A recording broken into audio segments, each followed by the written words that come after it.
Thank you. Thank you, Maruk. It's a privilege to talk about Mohiuddin Bhai. You know, my late wife Simin used to lovingly call him a dinosaur, a rare species in the publishing industry. Yes. Sorry. Am I audible? Yes. Am I audible? You are. Yes. I mean, he used to call him dinosaur because of he thought he's a rare species in the publishing industry. In fact, the only one of his kind, which will be extinct, which is passing away. But of course, Mahrukh is there, and we very much hope that she'll carry the flag. A one-liner tribute to Mohiuddin Bhai's contribution could be that through UPL, he almost single-handedly introduced the creative, intellectual, and academic writings of Bangladeshi scholars to the outside world. বলতে গেলে একক প্রচেষ্টায় বাংলাদেশের সৃজনশীল বুদ্ধিবৃত্তিক এবং academic লেখালেখিকে বিশ্বের কাছে তিনি পরিচিত করেছেন। What can you ask more from a publisher in a developing country? এর থেকে বেশি কি আর চাইতে পারি?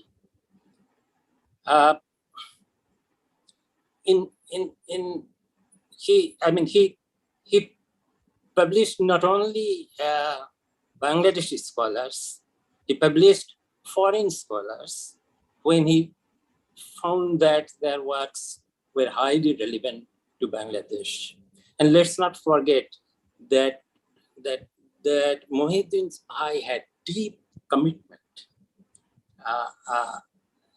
to publish high quality creative works in Bengali as well. UPL is very much known like the Oxford University Press of Bangladesh, but we forget his commitment in publishing high quality Bengali writings. And he also published Bengali translations of internationally published volumes that he thought should be introduced to Bangladeshi readership. He even managed to reprint classic Bengali literary works, of course, with all sorting out all copyright problems. And he was the only one, I think, who was so careful about copyright problems of a rare classic literary work of Bankim Chandra Chattopadhyay with very attractively designed covers. I mean, for attracting young readership. Now, obviously, he didn't do it for any commercial purpose. Anybody can understand Bankim Chandra's সেই লেখাগুলো এখনকার প্রজন্মের লোকদের বা young জেনারেশনের কাছে তুলে দেওয়া, সেটা কোথা থেকে এসেছে? It's first of all because of its commitment to Bengali as a language, and secondly, his commitment to spread knowledge, particularly among the younger generations in our country. I will just refer to one a personal note that Mohiuddin Bhai never asked from me any book. He never said that I should write for him, except one. Nearly for more than 2 decades, he has been saying that I should write for him a economics book in Bengali, not only for students, but also for general educated public. Whenever we met, whether it is a seminar or a formal occasion or an informal family gathering, he would obviously greet with that endearing smile, but with a question mark, which was sometimes explicit, but sometimes implicit in a question. What has happened to my book? Amar boita ki holo? There is a commitment as a publisher. আমি অবশ্যই এটার জন্য আমি খুবই লজ্জিত এবং তার মৃত্যু সংবাদের পরই আমার এতদিনের সেই পরিকল্পিত তার অনুরোধে সেই বইটি আমি লেখা শুরু করেছি। আমি আশা করি যে বাংলাদেশের অন্যান্য সৃজনশীল প্রকাশকরা তার পথ অবলম্বন করবেন। মাহরুফ নিজেও ইউপিএল কে চালিয়ে যেতে তার সামর্থ্য অনুযায়ী চালিয়ে যাবে। আমি মহিউদ্দিন ভাইয়ের আত্মার শান্তি কামনা করছি এবং we shall remember Mohiuddin ভাই always through his pioneering publishing career. আপনার সবাইকে ধন্যবাদ, অসংখ্য ধন্যবাদ। আসসালামু আলাইকুম। Thank you, Professor Ahmed. আমি খুব সময় নেব না। I want to I just see that Professor Eman Suhan has just joined. So if you need a couple of minutes, we can hear from Zaman. Can you hear me? Yes, we can hear you. Can you hear me? Ji, sir, we can hear you just fine. Can you hear me? Us?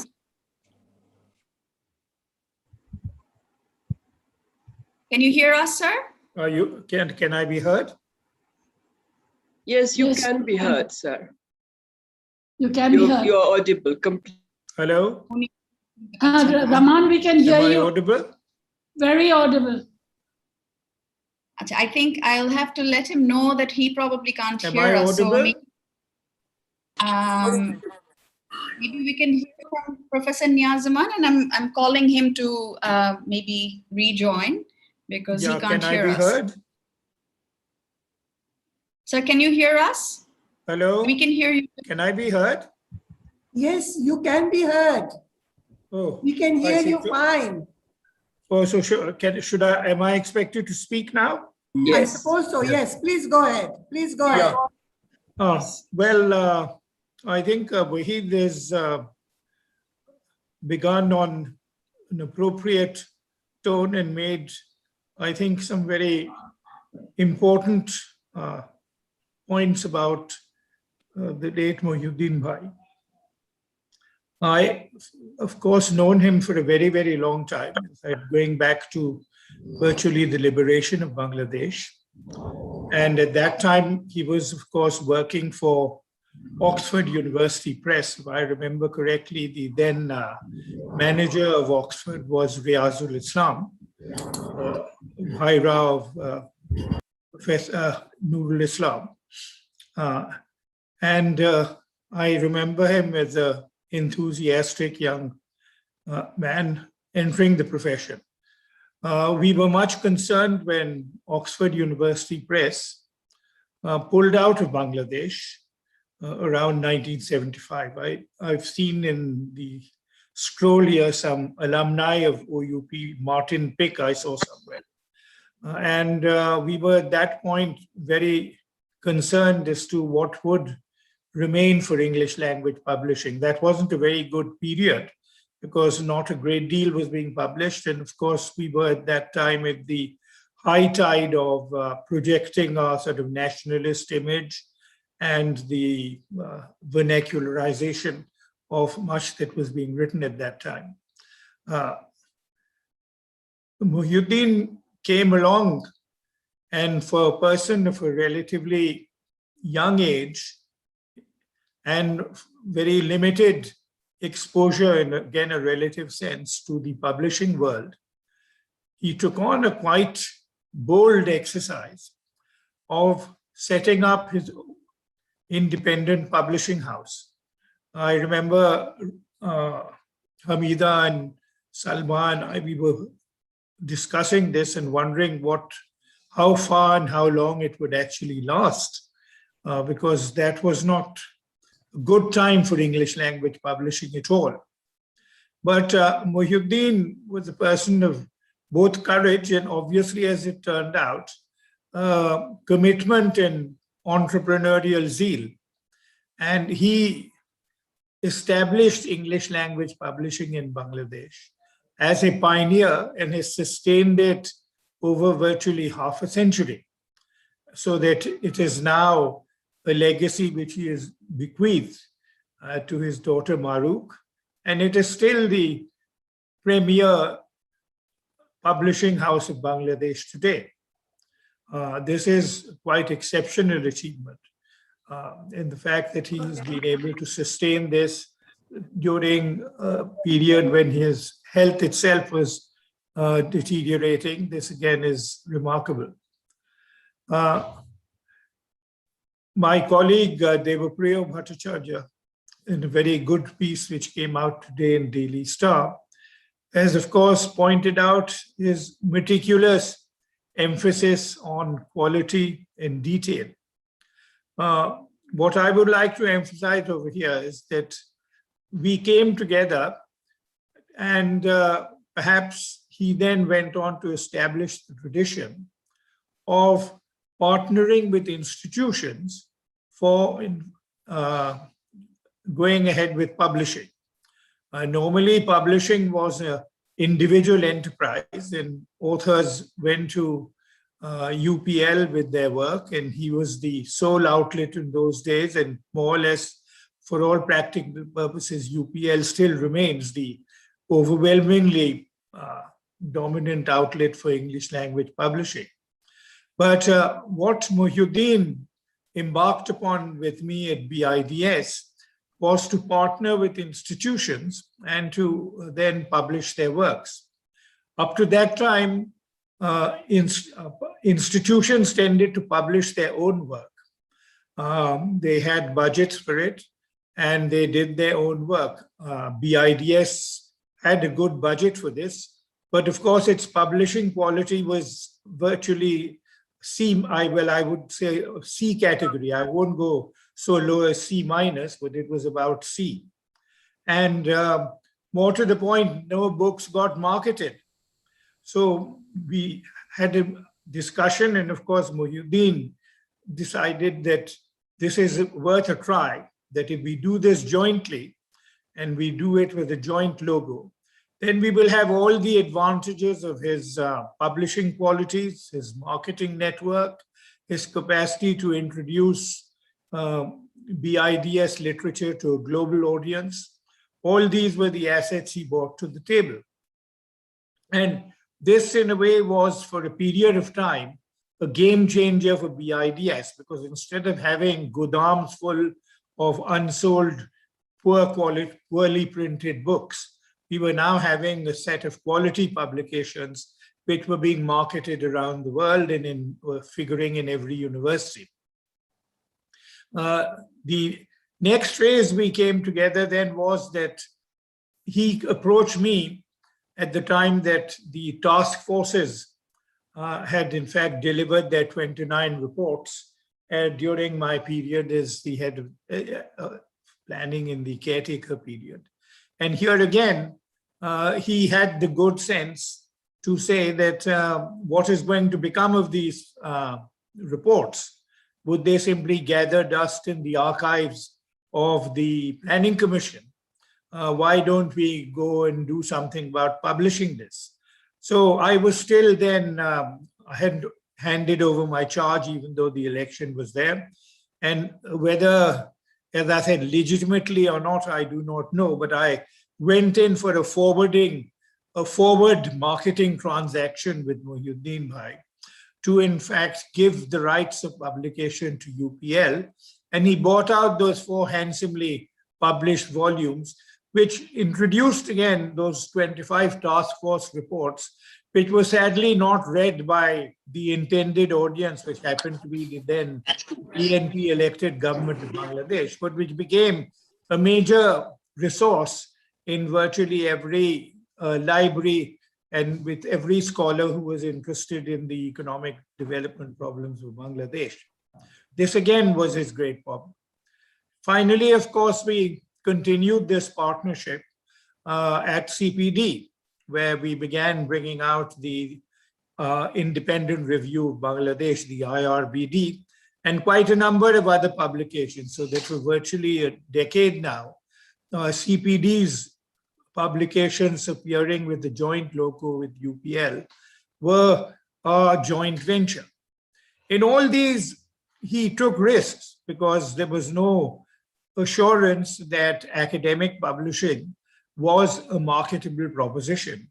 And so whilst entering into partnership ensured that partners would make an investment, he too, as the publisher, had to take that risk, and he was willing to take it, as he did with the task force reports. So having established this relationship, my hope would be that other institutions should now again reach out to Mahrukh and see whether she would be again available and interested in sustaining the tradition of joint partnership with institutions to project academic work to a wider audience, which was basically what Mohiuddin's brand contribution to the publishing industry was all about.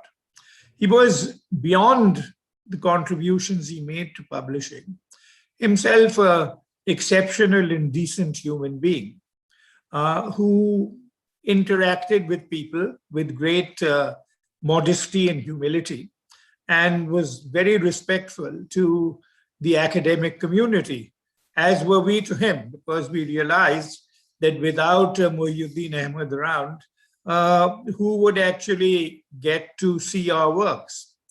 Ronak and I have been particularly privileged that apart from our joint ventures with Mohiuddin Bhai, he probably published, for us put together, we were probably the most published authors in his pantheon. And for me and for Ronak, therefore, this was a great privilege that here was a person who was willing to risk publishing us and to always be available whenever we had something to offer to him and to give it his full professional attention. So I owe him a great personal debt, as does Ronak. She will speak for herself, in actually giving us an opportunity to share our thoughts with a much wider audience.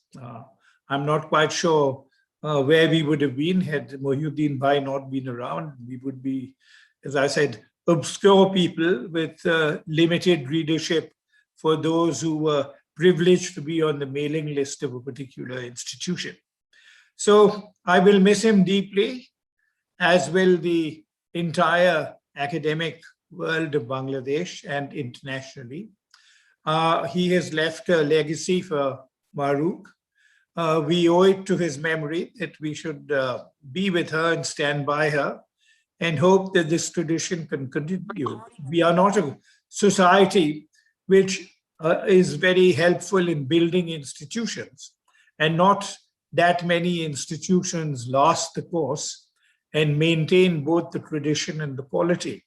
This is a tradition which he established and an institution which he established, which is worth preserving, maintaining, and perpetuating into the future, so that future generations will continue to know that there are publishers who value and recognize academic works. And as and when every volume comes out, the author should in fact say a quiet prayer in reverence to Mohiuddin Ahmed, the pioneer of academic publishing in Bangladesh. Good luck, Mahrukh. You have all our blessings and all our support. Thank you. Thank you. Thank you, sir. Thank you so much for your encouragement always. May I now call in Dr. Ronak Jahan with Professor Niazaman's permission. She's not very well, so maybe if she can go before you, and then we'll come to you next. Thank you. Thank you. Thank you, Mahrukh. Let me begin by paying my respect to the memory of late Mr. Mohiuddin Ahmed, who I always considered as an institution by himself. he was unique because for half a century, he remained the only academic publisher in Bangladesh who maintained some standards and quality and ethics in publication. And I would consider that he was the only academic publisher, not only in English, but I think also Bengali reading people, meaning that even though he didn't publish all that much in Bangla, but I think students who read, who are generally Bangla medium students also read his publications in English. Academic publishing is very challenging because it is a business, but here you generally do not publish bestsellers. So that brings profit. So academic publishing in many other countries, if you're a university publisher, then you have the university to who puts up the bill. So I think though university, though Mr. Mohiuddin called his publishing, university publishing, UPL, university publisher, but there was no university which was putting money behind his publication. So here for academic publishing, the publisher really needs to love academic books to stay in business and sustain in business. And Mr. Mohiuddin was one of those rare people who was, though he had to look after the business part, but I always found him to be so engrossed in academic work, and he had a variety of interests from literature to children's books and serious social science books, agriculture. I would, since many people are going to speak, I'm not going to elaborate too much. Let me speak a little bit about the personal qualities of Mr. Mohiuddin Ahmed. When I first met him in 1972, he has just taken over as the CEO of Oxford, and he has come from Karachi. And I was already a publisher with Oxford University Press because my first book, Pakistan Failure in National Integration, published by Columbia, was then published for South Asia by Oxford. So I met him through that connection. On my first impression, what struck me then and always remained in my life, that here is a very dynamic person, very forceful person, very self-confident person. And when a person is so dynamic and self-confident, then authors also then have confidence in that publishing house. He was can do, and he will not give up, that kind of a personality. But what I liked most about Mr. Mohiuddin, and which is not that quality you don't find so much in Bangladesh, that he was a very straight talking, straight shooter kind of a person.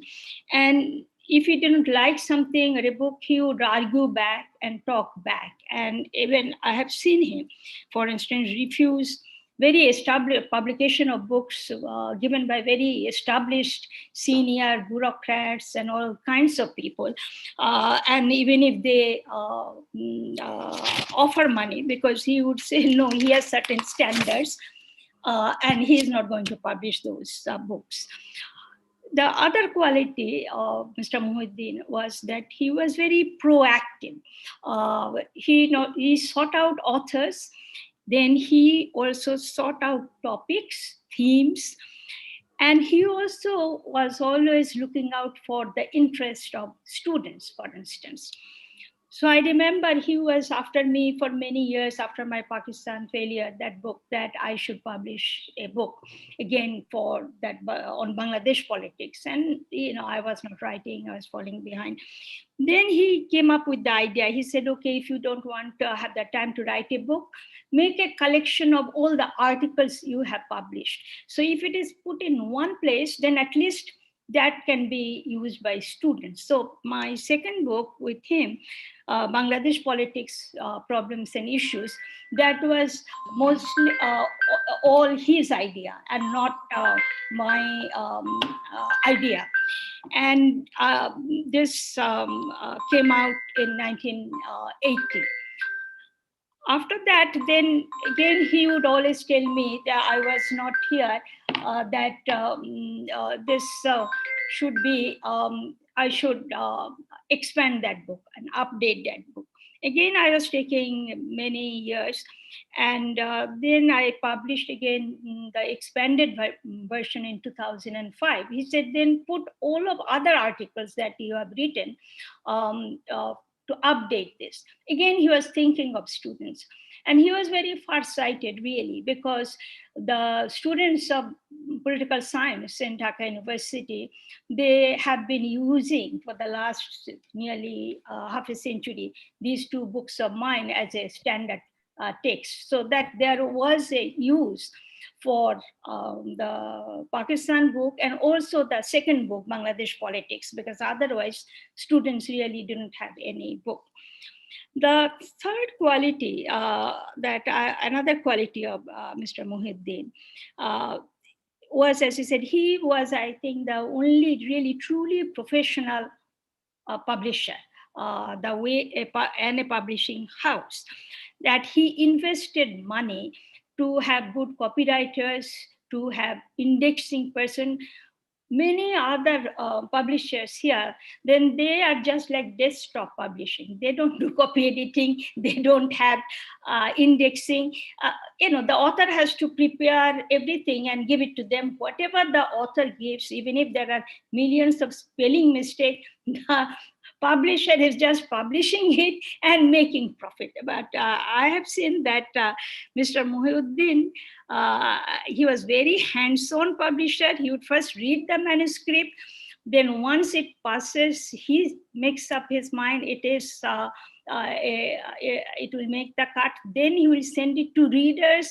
He will get expert opinion. Then he will send it to copy editing. So any international academic publication which has to follow through certain processes, Mr. Mohiuddin and UPL was the only publication house here in Bangladesh that followed that tradition of the industry. And he could have cut corners, but he didn't. And I always respected him because of this, his commitment and his professionalism. Because again, as I said, in Bangladesh, it is very difficult to maintain professional standards, and there is nobody else who maintains these kinds of standards. He faced many challenges as demands for English language publishing was diminishing. All the bookshops, the other Mohiuddin at Newmarket closed down. Then he told me that he would put up books at Sheraton and other places, and they will sell books. They will never pay him back. But what I found that he never gave an inclination that he will give up, that this is something that he is going to do, come what may. And I really admired him for this. The other quality that we don't think about, because generally in Bangladesh, that's not how people are defined. I always thought that he was a true patriot in the sense that he always wanted to showcase Bangladesh. He had his publication with standards, and he always took the trouble to showcase his publications internationally. I myself had the privilege of partnering with him in 1996 at Columbia University, when I organized the Bangladesh at 25 conference, and I asked Mr. Mohiuddin whether he will then also have a book exhibit of all the English language publications that UPL has brought out, because it really pained me to see at Columbia that none of the English language publications on Bangladesh are available. So that I thought that my colleagues should see how much publication is going on in Bangladesh. And though it was very low budget, I couldn't really pay him to bring books. He took the trouble to bring all these books, and we had a wonderful 3-day exhibition showcasing Bangladesh publication at Columbia. And he used to do this regularly with the European network of Bangladesh studies there, again, because he wanted to showcase. Now, of course, Mahrukh has this very challenging task of filling in her father's footsteps. Her personality is very different from Mr. Mohiuddin's. She comes across as a very soft-spoken, soft in appearance.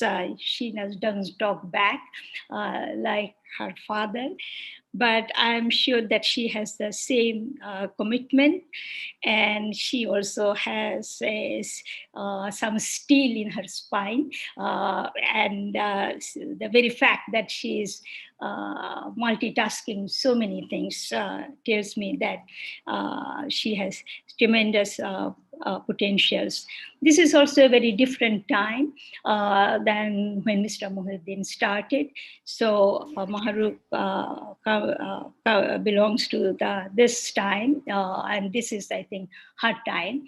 She knows the demand of today and what kinds of books and what kinds of media is most suited. So I and all the authors of UPL wish Mahrukh our best wishes.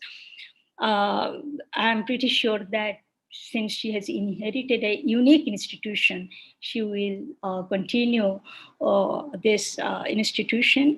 And as Mr. Mohiuddin was with us all his life, will be with Mahrukh. At least I can say this for myself for the rest of my life. In the end, I will say that Mohiuddin, the other thing that I always remember about Mr. Mohiuddin, even when he was in failing health, that he always came across as a very vital person. His vitality is something that always struck me. As I said, even when he was in a wheelchair, Mr. Mohiuddin's স্মৃতি আমার মনে সবসময় চিরভাস্বর হয়ে থাকবে। অনেক ধন্যবাদ। Thank you so much, Rana Papa. I will not go into introductions because most of you actually don't need an introduction. May I please request that you keep to the 2 to 3 minutes time slot in your speech, so that we can, hear from everybody. May I call upon Dr. Niazaman, if you're there, if you can. I am here. Thank you, Mahrukh. This is, of course, a very sad occasion, but it also gives us an opportunity to express what Mohiuddin Ahmed meant to us and meant to writers, meant to institutions. Professor Rahman Subhan said that he met Mohiuddin in 1972. I first met Mohiuddin in 1956, but we were not friends. In fact, on one occasion he told me, you should never go to a friend to be your publisher. But we agreed that it was all right for a publisher to become a friend. And I think the reason he said this was that there had to be a professional distance between a publisher and a writer, despite the friendly relations, and a mutual respect for each other's distinct roles. Ronak has mentioned how straightforward Mohiuddin was, but I saw another side of him. And on social media, after his passing, a lot of people commented how kind Mohiuddin was. The young people said that uncle would always stop and say, hello, how are you? What are you doing? And I noticed this on one occasion People have talked about his qualities. I'm not going to talk about his qualities. I'm just going to give you a little anecdote, something which illustrates what Ronak Jan said. I used to frequent Mohiuddin's office, partly because he was my publisher, partly because I was a reader. Ronak mentioned the importance of having manuscripts going through readers and then copy editors. And usually I landed up at about lunchtime to share his very humble lunch from home. And this was after lunch, and we were talking, and a gentleman came in with a manuscript. And he had brought it, he was an emissary of some political personality. And he kept on insisting that Mohiuddin should publish his book. It was a very important book, he said. He kept on insisting, and Mohiuddin very gently, very patiently tried to explain to him that there's a difference between a publisher and a printing press. You can take your manuscript, you can take whatever you have to a printing press, and they will print the book. But a publisher is different. Finally, I thought I'd help Mohiuddin. I am very outspoken. And people tell me sometimes that I should not be so outspoken. So I told this gentleman, I gestured towards a pile of manuscripts on the floor. And I said, দেখেন ভাই, এতগুলো manuscript আছে, ওনাকে এগুলো সব দেখতে হবে, তারপরে উনি আপনারটা ধরতে পারবেন। But the man kept on insisting, talking about how important his, the political leader was. Finally, of course, the gentleman left very disappointed that UPL was not going to publish the book of his political leader. I know the political leader, but I'm not going to tell you his name here.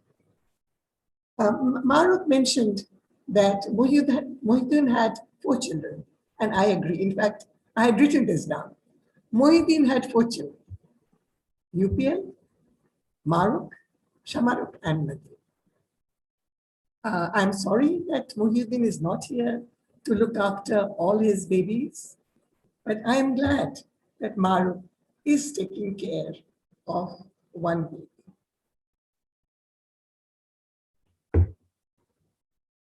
I'm going to stick to my 2 minutes.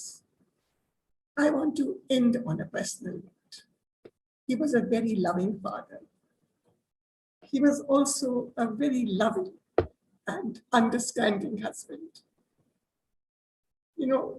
We hear of husbands not wanting their wives to do their PhD. But, when Mehtab Khanum went to India to do her PhD, he supported her. He went with her occasionally. He supported her wholly. And he was so proud of her. She was doing something else. He didn't always understand what she was doing. But I remember once he told me that he had gone to one presentation that Mehtab Khanum had made, Dr. Mehtab Khanum had made. And he told me that how impressed he was by her presentation. That was the type of wonderful man he was. I would like to end with my deepest sympathies to Mehtab, to Maruk, Shamaruk, Nadeem, and to his staff, especially Bapu, with whom Mohiuddin would often share his humble lunch. We all will miss him as a friend, a mentor, and as a publisher. Thank you. Thank you, Professor Niazaman. I would now like to call Dr. Jeff Wood. If you're ready, thank you. If you can also introduce, maybe, very briefly on your own, if you can introduce yourself, that would be wonderful. Then everybody who don't know you will have an introduction. Thank you. Assalamu alaikum, everybody. I'm seeing many old friends in this gathering this evening. it's a sad occasion, but also it is an opportunity to celebrate a wonderful man. So yeah, I'm Jeff Wood. I guess some of you may know me. And I've been in and out of Bangladesh since 1974. And very sad that I missed a year, 2020. But I hope to get back into the country later this year. It is very sad. This Mohiuddin Bhai had a long struggle with Parkinson's, a disease that I'm familiar with other friends, Abu Abdullah being one of them in Bangladesh, weakened his strength and of course increased his vulnerability to other illnesses as well. But he had this amazing tenacity, which gave us hope that he had actually defeated his COVID infection, but these things linger, as we know. Now, of course, you know, I'm aware that I'm among many offering tributes to his memory. I think it's unusual for a publisher to achieve so much respect and affection from a global, not just national community, and also beyond just writers and readers. It's a respect for his passionate support of social and political causes. But alongside his sheer class, integrity, his authors adored him. And there was a kind of mutual loyalty between him and us and him. And also that includes for many Bideshi Banglophiles, I put it that way, such an honor to be published by him. And indeed for many of us a first preference, because we wanted to be read strongly in Bangladesh as well as elsewhere. He has been one of my oldest friends. First meeting in the late 70s and on and off thereafter. Yes, some long gaps in between projects between us and so on. And I certainly owe much of my own profile in Bangladesh to him and his continued support. He had this knack, this ability to see a project through from very early signs. He could pick up on early work. He demonstrated strongly, I think we all know this, a commitment to untested young academics, backing his own judgment of their potential quality. He really worked closely with young authors in that respect. And he was willing, you know, people have talked about his risk, embracing of risk, his willingness to take on complex volumes as well. No doubt the task force volumes that Rahman Bhai mentioned earlier as a good example, working with editors to struggle to get material up to standard from their contributors, but always a kind of patient, gentle, understanding pressure when inevitable delays occurred. Mohiuddin Bhai mentioned, you know, where is my book? He was something of a polymath. I mean, he engaged with really diverse material and arguments, but he did so with a detailed knowledge of these different diverse terrains, not just, you know, generalities, nothing formulaic. He certainly had this gift of precise engagement and allowed him to work closely with authors in the framing of their arguments. It was always fun discussing a proposal with him, coming away as an author, as a beneficiary of his input. He combined, in my understanding, a strong commitment to rejuvenating education across the country post-liberation. He combined that commitment with a good business sense.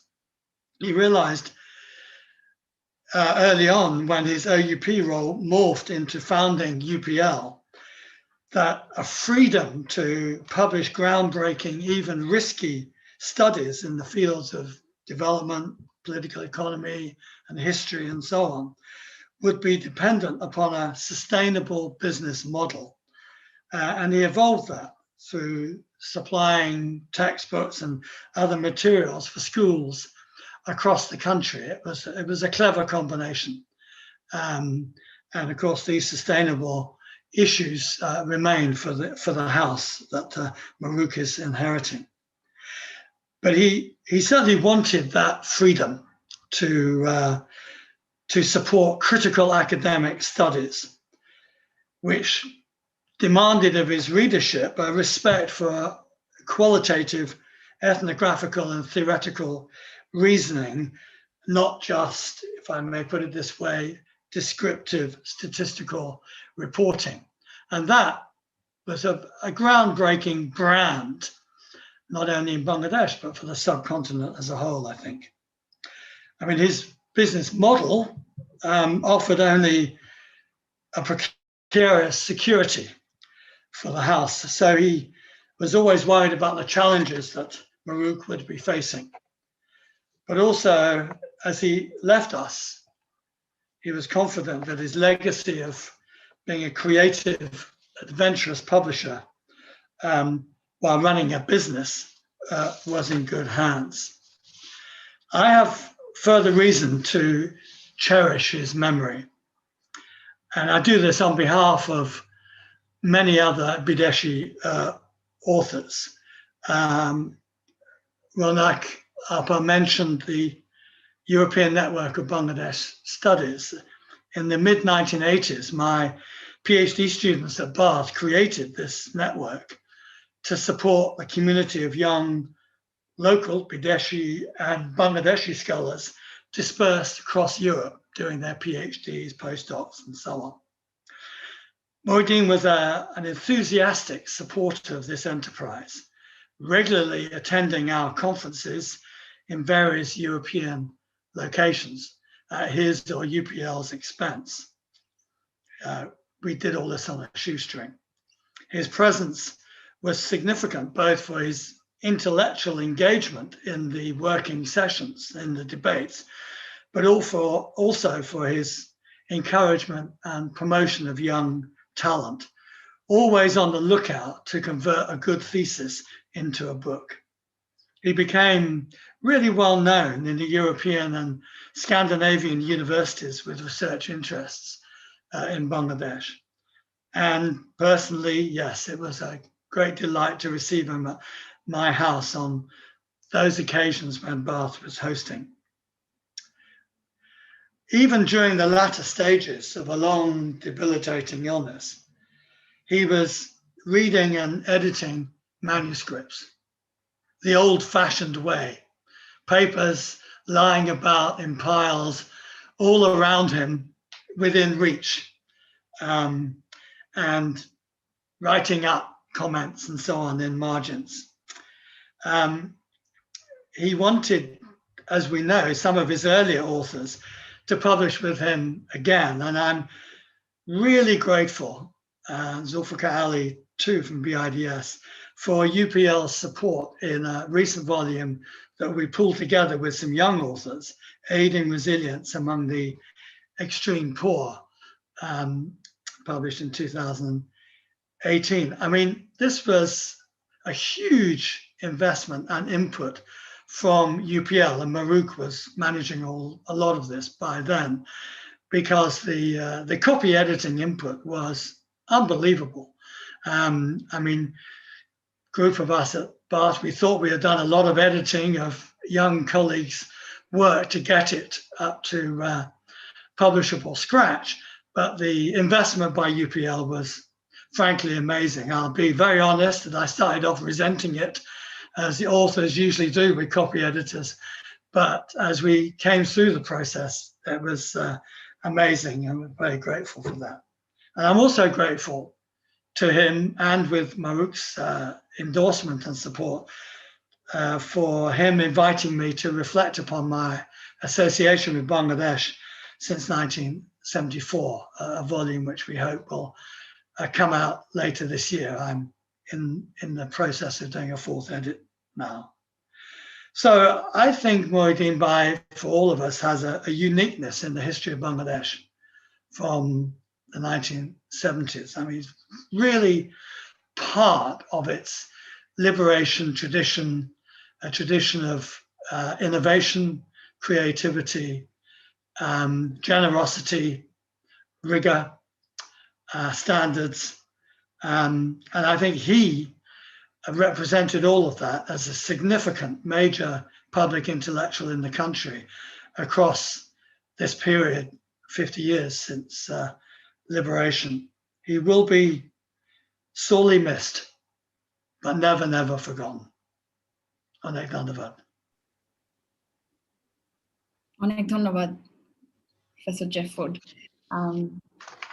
May I now call Khushi Appa, Khushi Kabir, are you there? I know you have to go, so you could probably share your comments now.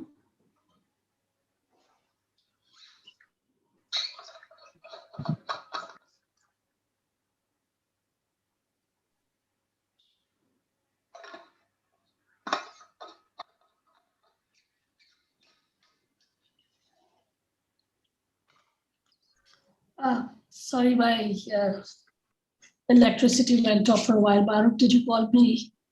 I just see the spotlight on me. That's fine. I just called you now, Khushi Appa, so you can start. Thank you. Thank you. Sorry, the electricity went off and just came. The generators just come back. So I won't be very long. Like everybody's saying, they won't be long. But when you start talking about Mohiuddin Bhai, it's very difficult to make it short. But I'll try and be as brief as possible. You know, for those of us who love Bangladesh, who love Dhaka, and we are passionate about it, we look at, I mean, there are a lot of things that we criticize and we keep joking about them and many things, but we also, there's a lot of positive energy in this place. And for me, Mohiuddin Bhai represented one of the major positive energy that this city and this country has. I'm not an author, nor am I academic. So my relationship with Mohiuddin Bhai was more on a personal basis, as somebody who used to be going to the same scenes, whether it's the art scene, whether it was seminars, whether it was book launches, whether it's listening to someone speak and wanting to hear. What I think everybody has said, and I'll be just very personal, a wonderful man, very witty. He had a kind of wit that was subtle and very, you know, a wit that we all appreciated greatly. And I think a man with great integrity, which is unfortunately getting more and more of a rarity these days. I really regret not taking him up on his umpteen number of insistence many times to go and visit him in his office and have a chat and coffee with him. So, you know, that's what I regret, that I never took him up, because I always thought I'll go tomorrow. It didn't happen. But today I see so many known faces from Bangladesh, from Bangladeshis who are living outside Bangladesh, from non-Bangladeshis but who know him. And I know many of my friends who are either writers and have written on Bangladesh or publishers.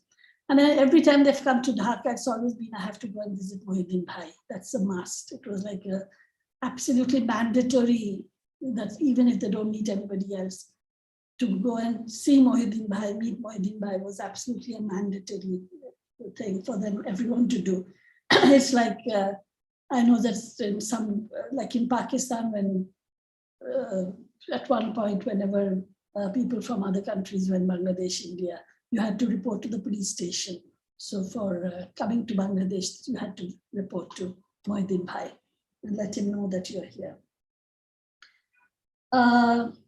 You know, after he got ill and then he was off, someone with his mind, his vigor, his his energy, it did stop him. He would come in a wheelchair to so many seminars and discussions, book launches, and he would come in his wheelchair, but he would always ask questions. He was pertinent. He didn't, it never stopped him. That he had Parkinson's did not stop him from, keeping his mind alert, no matter how much it may have affected him. He did ask pertinent questions, and he always did it. There was, a little story about Mohiuddin Bhai. I was in London for some work, and I was walking down the Whitehall, where the DFID and other offices were. And walking down the streets on the other side of the road, who do I see? I see Mohiuddin Bhai walking, and I thought, I think he was with Jeff Wood, if I'm not mistaken, or anyone, one of the people that I know well. And I thought it would have to be some Mohiuddin Bhai that I see suddenly out of the blue in a place I'm not supposed to see him. So, he was the kind of person who would be everywhere, and you would know and see him. And even in the most unexpected of places. I remember him as somebody who was so aware and wanting to know, very curious. He had a really curious mind and wanted to know what was happening in every place. I think one of the last times I met him was Yeneka's, revisiting Jograpur. And Jeff was also on the dais with me, with Meghna, when reviewing her book. And of course, Mohiuddin Bhai was there. It was on the 7th floor of Vishwa Sahitya Kendra at Batighar. And of course, he was there. And of course, he had to ask a question. And of course, he had to make his. So that was Mohiuddin Bhai. And I think for us, he will live on. There are some people who don't leave us ever. And I can't think of him in the past. So he's still there. And Maruk had taken over a lot of the role in UPL. So UPL will continue. So Mohiuddin Bhai will continue with my UPL as Maruk continues with UPL. Maruk is always there. And I think Maruk, he knew that Maruk was the most capable to be able to handle UPL the way it would be there. And to have a wonderful family like he has. I don't know Maruk's brother that well, and have only interacted with Shamaruk through Facebook interactions. But Mehtab is a force, and somebody who has Mehtab as a partner has to be somebody special, and someone who Mehtab can live with as a partner has to be someone special. So Mohiuddin Bhai, you are special. You're part of all of us. And I could go on, but I won't.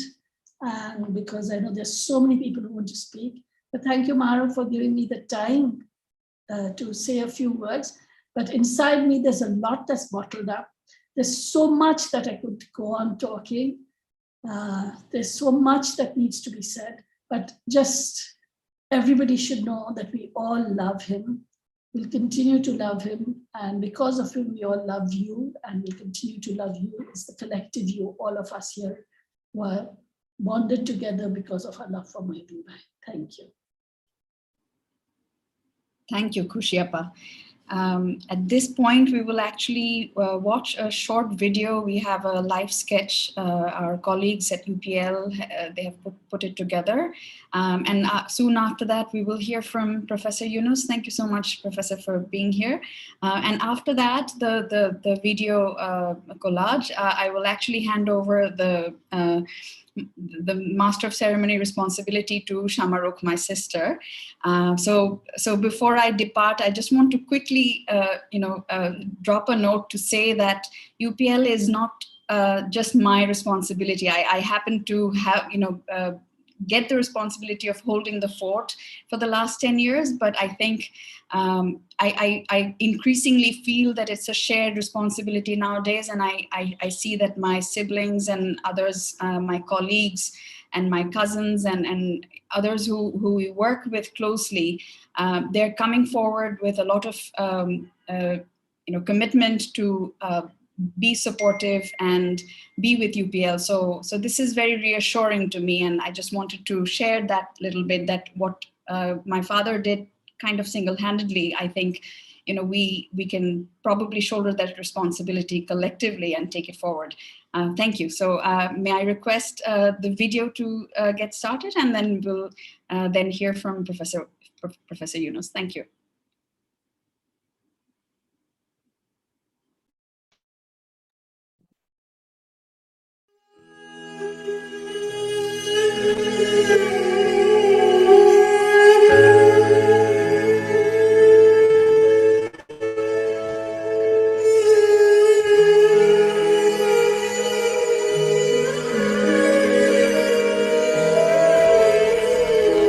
Founder of University Press Limited, UPL, and Emeritus publisher Mohiuddin Ahmed dedicated his life to bringing the publishing industry in Bangladesh up to international standards.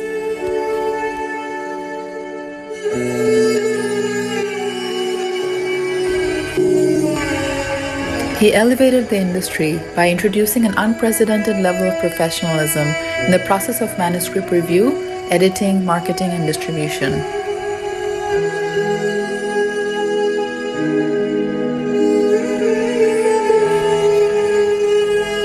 Above everything, the quality and acceptability of the manuscript was paramount, as well as whether the work would advance the field.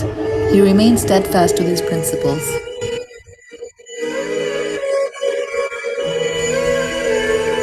Mohiuddin Ahmed was born in Porshuram, Feni in the year 1944.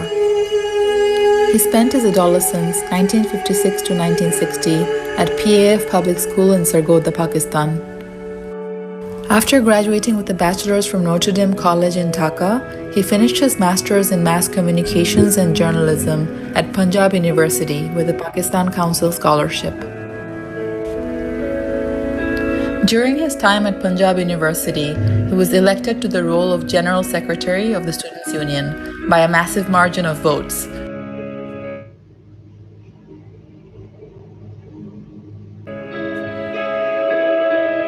Later, he served as the president of the union.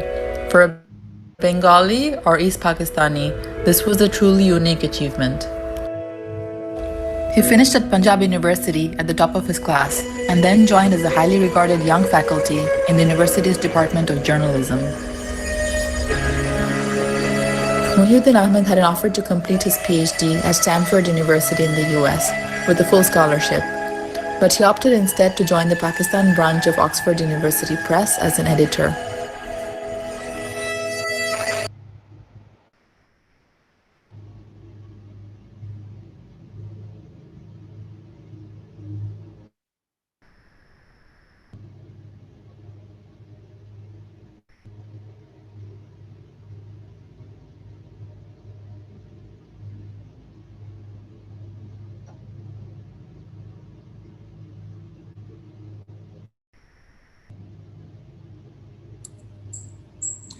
We can come back to the video now.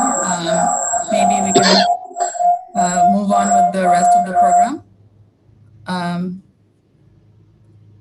We'll just have to come back to the video. Hi everyone, I'm Shamaruk Mohiuddin. I'm Maruk's younger sister, and excited to have you all here and really good to hear from everybody. Now we'll go to Professor Yunus, who really needs no introduction.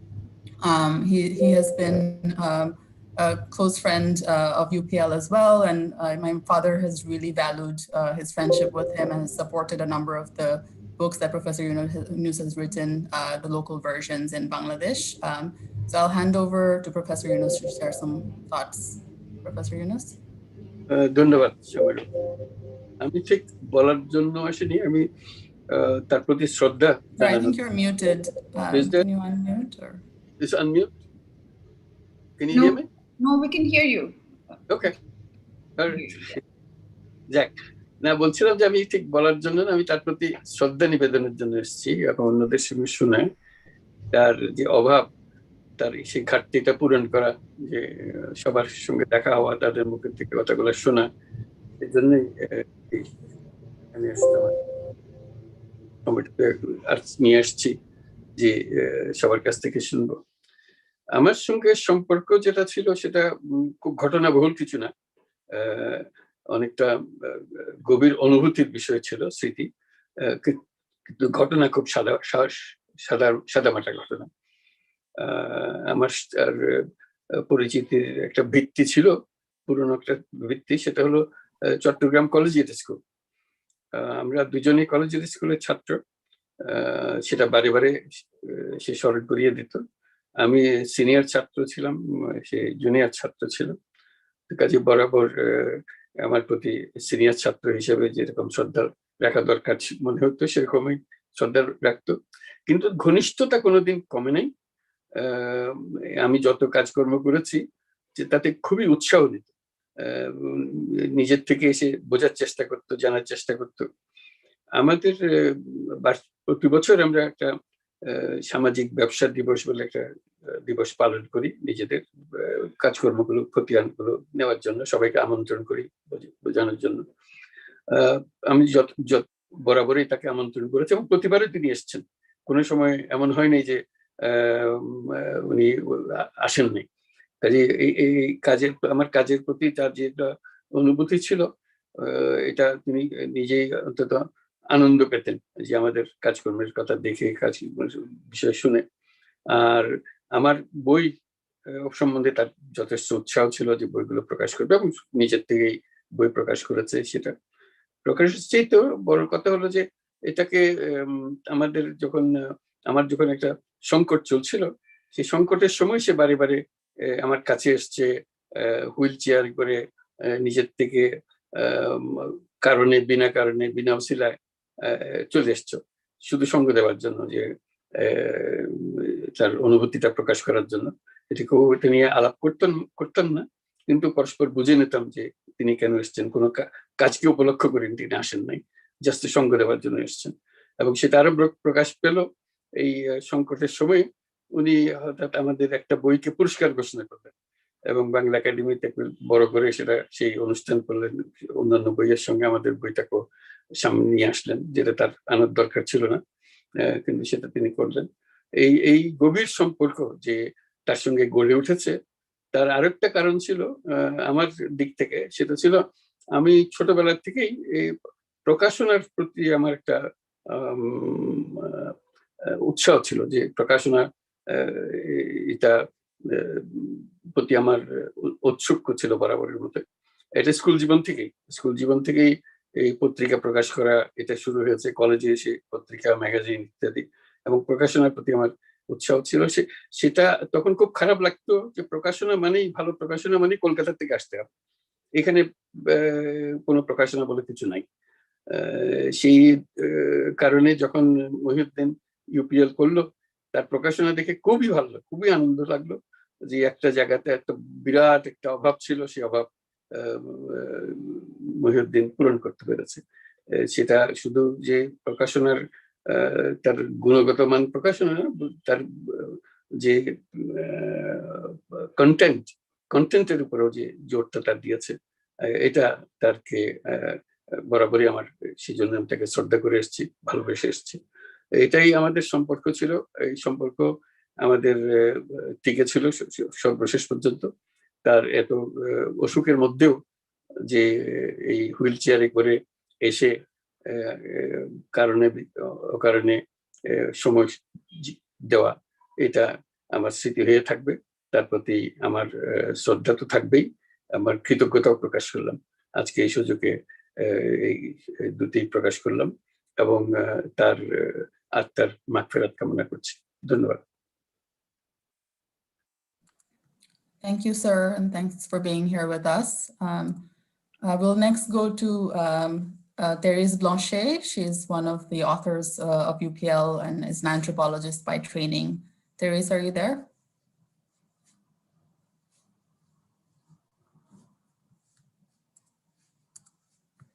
We may have lost her and may need to come back to her.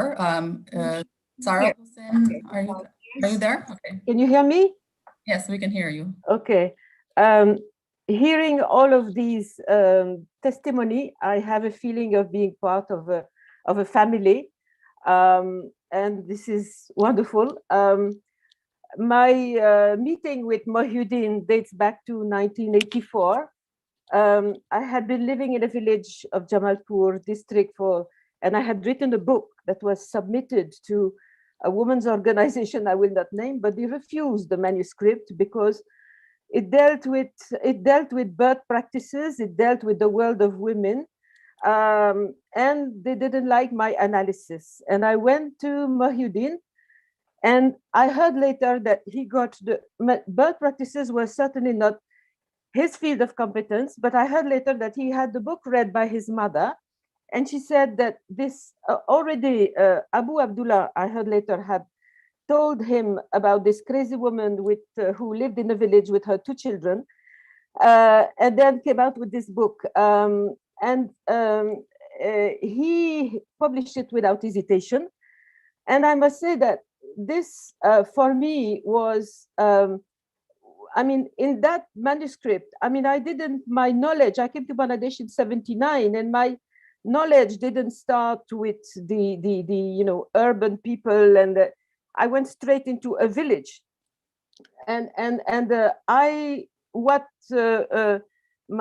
who refused my manuscript didn't like is that I didn't use words like Bangladeshi, I used the word like Bengali culture. And the village women that that book dealt with the cosmology, at the time of childbirth, women had to deal with Bhut Petni and all of this. And this was not the kind of language that, including university professors in Dhaka, wanted to hear. It was not in the air. And Mohiuddin published that book without hesitation. And that, it gave me a faith into, people talked about his respect for researchers, for writers. And that was manifest straight away. He was not into the politics that other people were into. And after that, he was always interested. I have a commitment in Bangladesh of 43 years now, and I'm still working there. And I talk to you from Quebec, but this is because of the pandemic. And Mohiuddin played a very important role in motivating me to continue working and publishing in Bangladesh. And what Jeff Wood has said, there was a commitment to, if one did research on Bangladesh, it was so important that this research came back to Bangladeshi readers. It would be available, it would be published at a reasonable price instead of being published abroad, and with publication at such a cost that people could not buy it. When Mohiuddin was sick in his wheelchair, he came to my office to try to get, to get me to come out with a manuscript I had, which still has not been published, because I was dealing with difficult issues, women into prostitution and so on. And the climate in Bangladesh was really very difficult. But maybe I still have a manuscript to hand over to UPL. Maruk had instructed us to speak not more than 2 minutes. I can say that for me, that first encounter with Mohiuddin in 1984 has been important into my commitment to continue working in Bangladesh and publish in Bangladesh.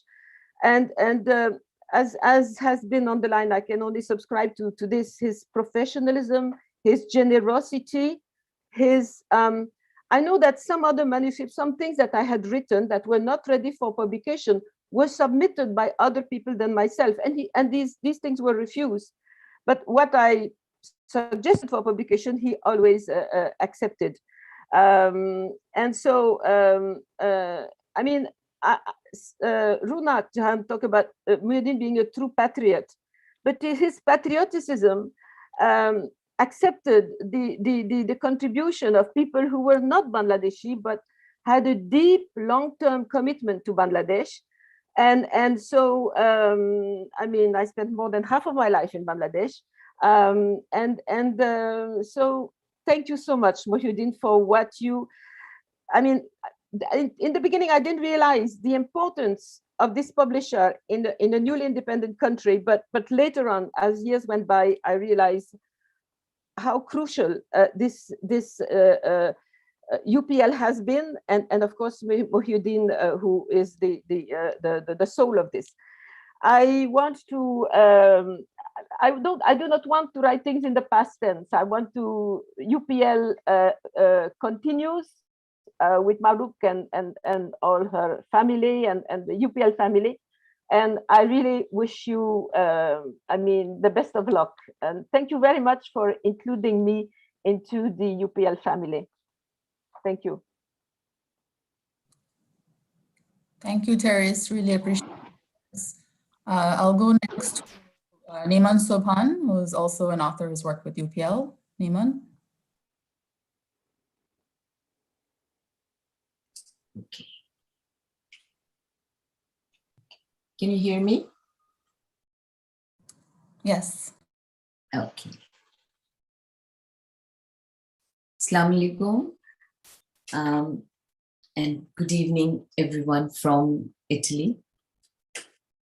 Everyone else, I think, knows Mohiuddin Bhai for much longer, and it's been so illuminating to hear the words of others. So I'm going to keep it very brief, and what I'm going to say is from the perspective of a writer. I first met Mohiuddin Bhai 20 years ago at his Motijil UPL office as he rose from his chair like the impeccable gentleman he was to greet my husband Iqbal and me. We had come to meet him in regard to a prospective publishing project.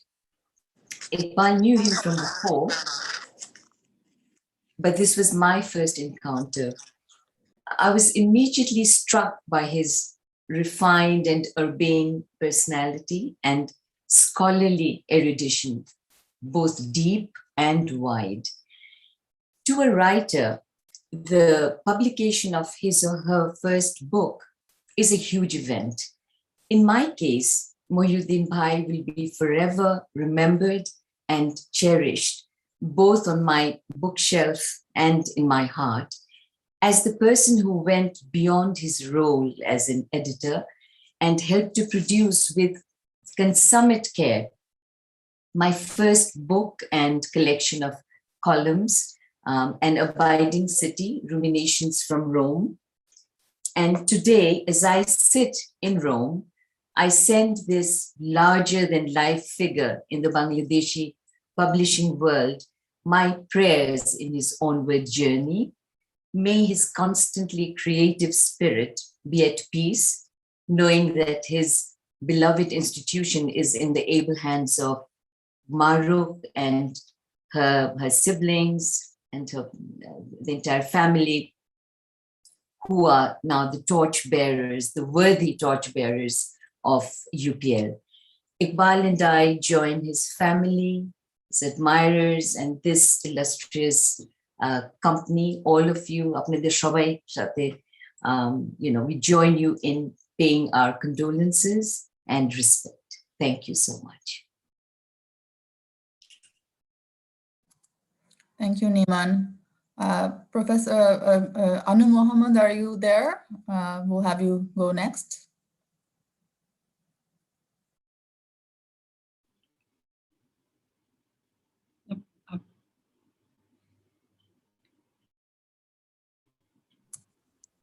Shamaruk, you're on mute. Professor Anu Mohammed will join tomorrow, so maybe we can hear from Professor Haruna Rashid.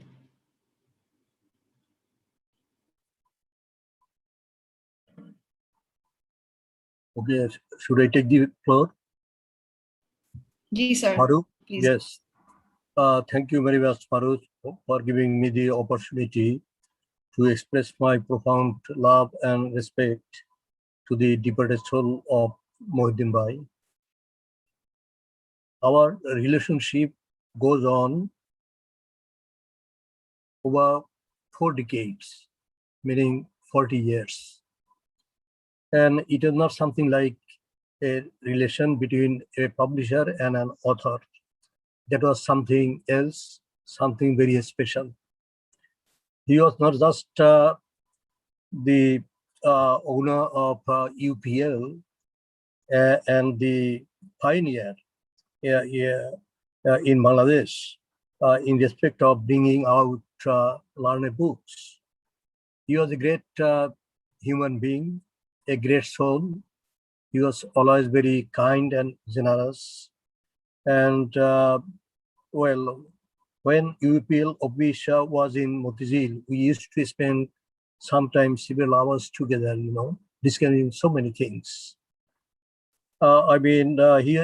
He was a great promoter of knowledge, and he did not compromise on one thing, that is the quality. He always stood by quality, and there was no compromise. He was uncompromising, and that is very important. And I will not take much time. Just I will share with you maybe an anecdote or an event which may sound something personal, and I beg apology. The other day I received an email from Professor Hans Harder from Heidelberg University. And what did he say in that email, do you know? He said, Rashid, your foreshadowing of Bangladesh is now in my hand. I will start, I have heard about this book, I will start reading, and I will refer this book to my students. And it is not just Heidelberg University, the book has gone to different libraries and academia all over the world. And that has been made possible by nobody else other than Mohiuddin Bhai. I fondly recall his memories, and will continue to remembering him. And I am sure that UPL is no more is a publishing house. It is an institution, and it is unparalleled. And it is unlike other publishing house in the country. It is the lone publishing house in Bangladesh with name and fame throughout the world, maintaining world standard. And I hope and I do believe that Maruk and her associates, her family members who will shoulder this responsibility, they'll be able to carry the legacy of Mohiuddin Ahmed. And we who feel ourselves as members of the UPL family would always extend our all-out cooperation towards their long journey to the fulfillment of the dream and desire of Mohiuddin Bhai. With these few words, I again express my gratitude to his departed soul, and let his soul remain in peace. Thank you very much. Thank you all. Thank you, sir. Thanks for sharing those words. We'll next go to Abdul Qayyum, who's the editor of Big Gun Chinta. Mr. Qayyum. ধন্যবাদ সবাইকে। আমি Abdul Qayyum, associate editor, প্রথম আলো। আমি মহিউদ্দিন ভাইয়ের স্মৃতির প্রতি শ্রদ্ধা জানাই, এবং আমার কাছে মনে হয় যে বাংলাদেশে একজন মানে সত্যিকারের তার যে জ্ঞানের পরিধি সেটা পরিমাপ করতে হলে ওনার কাজের মধ্যেই আমরা সেটা পরিচয় পাই। তিনি অসাধারণ বই প্রকাশনা, অসাধারণ সাফল্য অর্জন করেছেন, এবং প্রকাশনা এই বিষয়টাকে একটা নতুন উচ্চ মাত্রায় নিয়ে গেছে। আমি আলোচনা করেছেন, আমি 3 মিনিটের মধ্যে জানি না আমি বলবো। হ্যাঁ, আমি সংক্ষেপে বলছি যে আমার কাছে মহিউদ্দিন ভাই কোন দিকটা আমার সবচেয়ে বেশি আকর্ষণীয় মনে হচ্ছে। আমি ভাবতাম যে ইউপিএল থেকে কোনো বই প্রকাশ পেলে সেটা অনেক মানে 100 গুণ বেশি দামি হয়ে যায়, মানে বাংলাদেশে কোনো প্রকাশনা ইউপিএর প্রকাশনা। তা আমি এমনি লিখতাম, আমার শখের বসে লিখতাম কিছু বিজ্ঞান। আমি ভাবলাম যে মহিউদ্দিন ভাই যেগুলো প্রকাশ করে কোনোটাই তো বিজ্ঞান। একদিন যাই, সাহস করে গেলাম, ওনার সঙ্গে কথা বললাম যে আমার বিজ্ঞানটা কি যে কঠিন না, আমি চাচ্ছিলাম যে জাস্ট টু এক্সপ্লেন যে এটা কেন, ওইটাকে তারা মিট করে, সব গোল কেন, আকাশটাকে গোল দেখি কেন, নিশ্চয়ই there is a science behind it। তো এটা যারা মানে আমাদের তরুণরা যেন তাদের প্রশ্নগুলোকে ধরে আমি তাদেরকে তাদের মতো করে বুঝিয়ে দিলাম।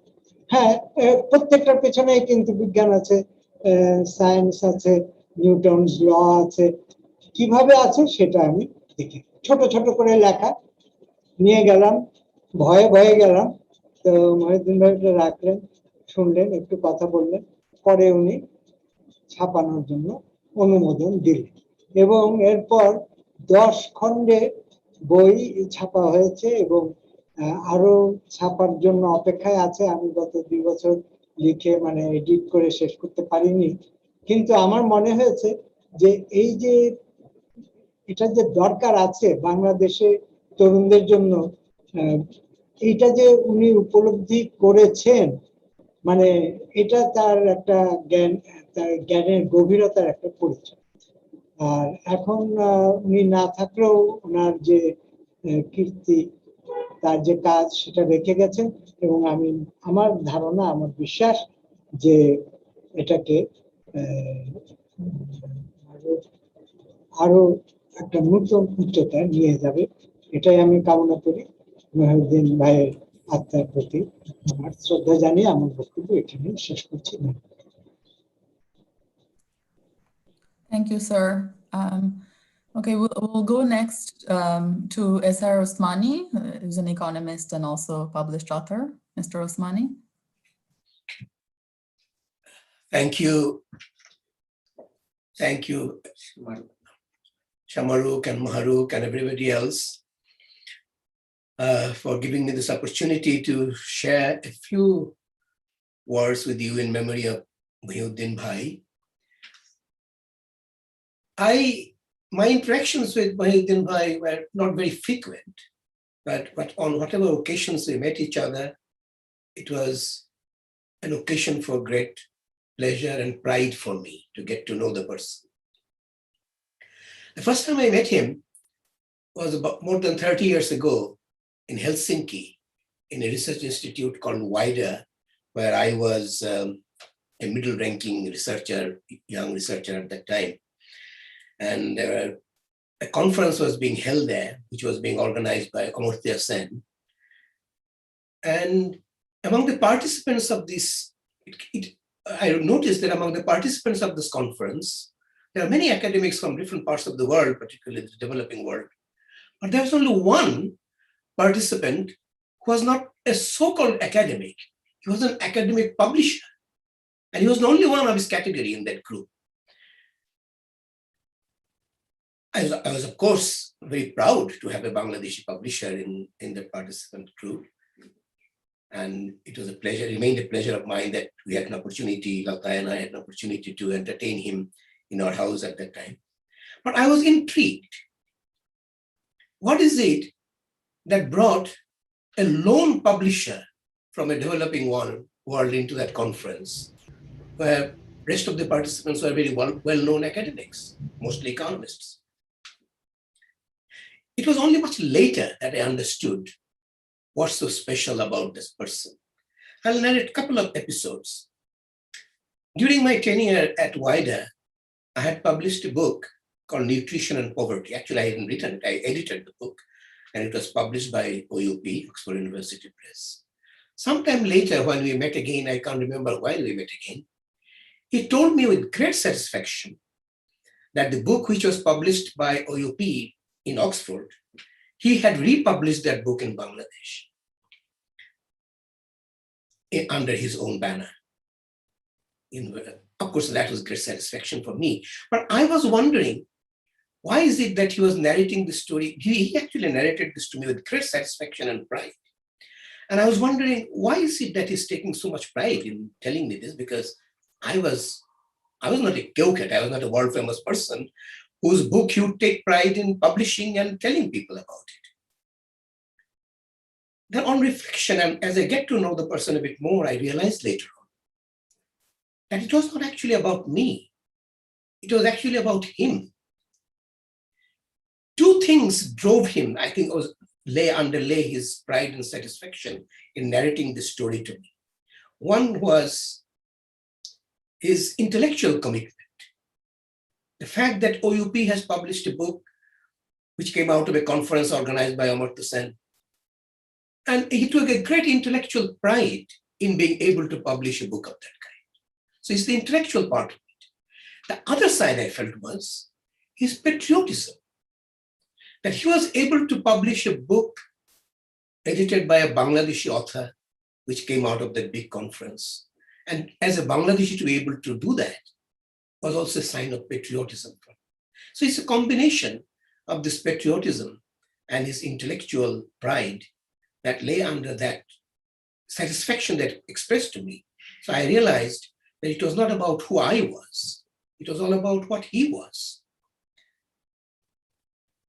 Again, I realized something about along that line sometime later, about 20 years later, 25 years later, when one of my books was published by him, Poverty and Vulnerability in Rural Bangladesh. By that time, I had acquired some familiarity among the academics in Bangladesh. He knew me as not only personally, but also as an academic. The book was published, and I was told by his colleagues that he read the entire manuscript from top to bottom. The fact that by that time I had some sort of reputation in Bangladesh didn't mean that he would publish just like that. He read the entire manuscript, and to my great pride and honor, he expressed the view to his colleagues that this book doesn't have to be copy edited, and he published it word for word without changing it. So that's a great honor for me. But the reason I'm narrating this story is the fact that he read this entire manuscript top to bottom, amidst all his other responsibilities, again revealed to me two sides of his character. One is quality control, as others have also mentioned. He would not compromise on quality. No matter who the author is, he had to be satisfied personally that this is a book worth being published by him. He took immense pride in his own institution that he had developed. And he wouldn't let just anybody publish anything just because he were a well-known author. So that's one side. Other side, I think, is he read those manuscripts to know what the author is talking about. The quest for knowledge. He wouldn't publish a book that he didn't know, that he didn't understand. That would be beneath his dignity. And I have published a book which I don't know about, I don't understand.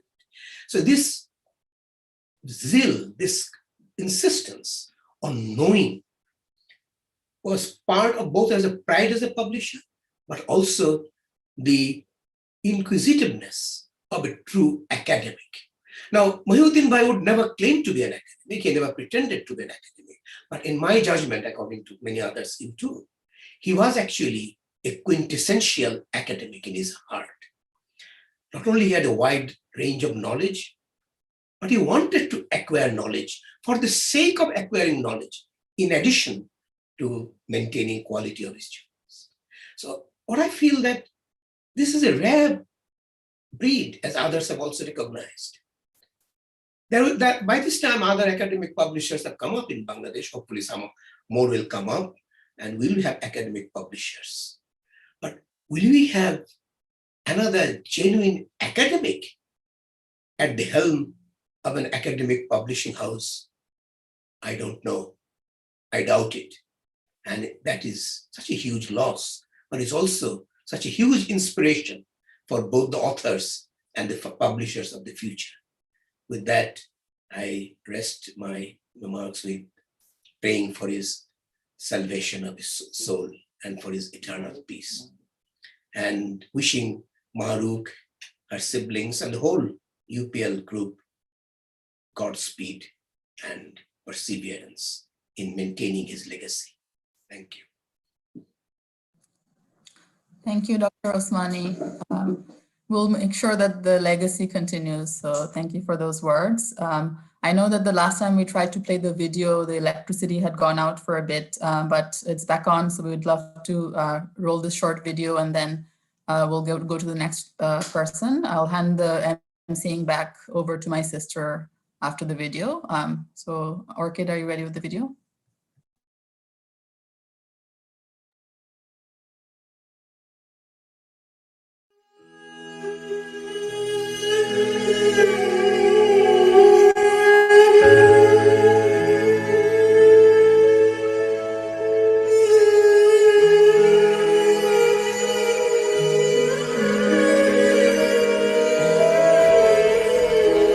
Founder of University Press Limited, UPL, and Emeritus publisher Mohiuddin Ahmed dedicated his life to bringing the publishing industry in Bangladesh up to international standards.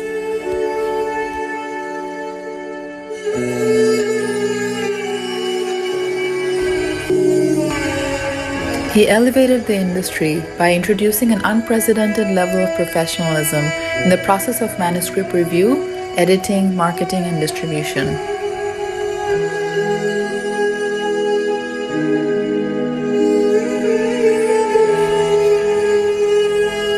Above everything, the quality and acceptability of the manuscript was paramount, as well as whether the work would advance the field. He remained steadfast to these principles.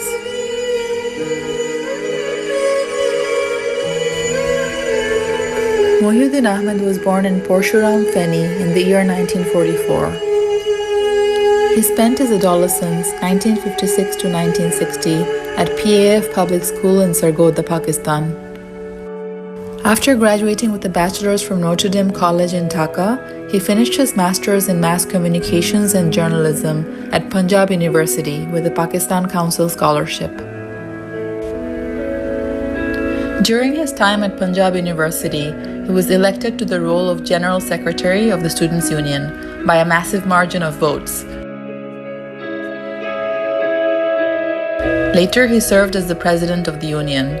For a Bengali or East Pakistani, this was a truly unique achievement. He finished at Punjab University at the top of his class and then joined as a highly regarded young faculty in the university's Department of Journalism. Mohiuddin Ahmed had an offer to complete his PhD at Stanford University in the US with a full scholarship, but he opted instead to join the Pakistan branch of Oxford University Press as an editor.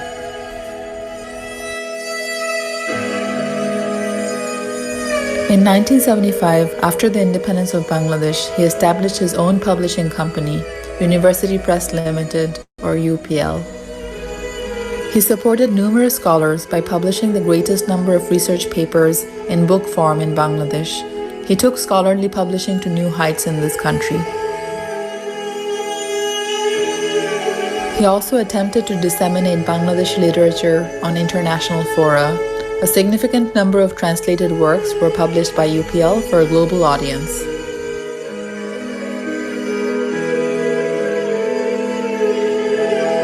Through his work, he established close professional relationships with accomplished writers, researchers, journalists, professors, academics, and artists in Bangladesh.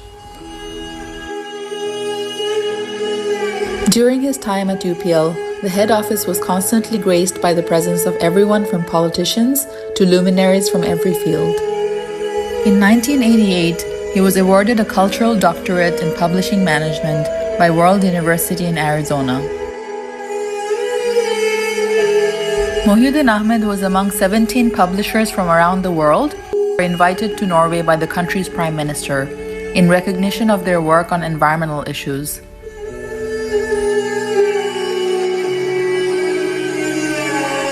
Under his leadership, UPL earned the National Book Center Award, including gold medals, 16 times in total. One of his seminal initiatives was a special series of books titled Road to Bangladesh. This series contextualizes the emergence of Bangladesh and is referenced by scholars worldwide. In 2012, UPL published Bangabandhu Sheikh Mujibur Rahman's unfinished memoirs. In 2014, this extraordinary person was given the title of Publisher Emeritus by the publishers of Bangladesh, who form the Bangladesh Gyan o Srijanshil Prokashok Samiti. Aside from his professional achievements, he was a devoted father and husband who gave everything he could for his family. On June 22, 2021, Mohiuddin Ahmed left us. He leaves behind his wife, psychologist Dr. Mehtab Khanam, daughters Mahrukh Mohiuddin and Shamarukh Mohiuddin, son Nadim Ahmed, and the countless well-wishers who had the opportunity to know him and work with him.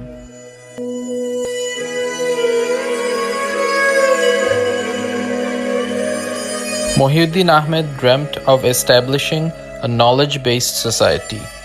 This dream of his will remain the guiding light for UPL in its path forward.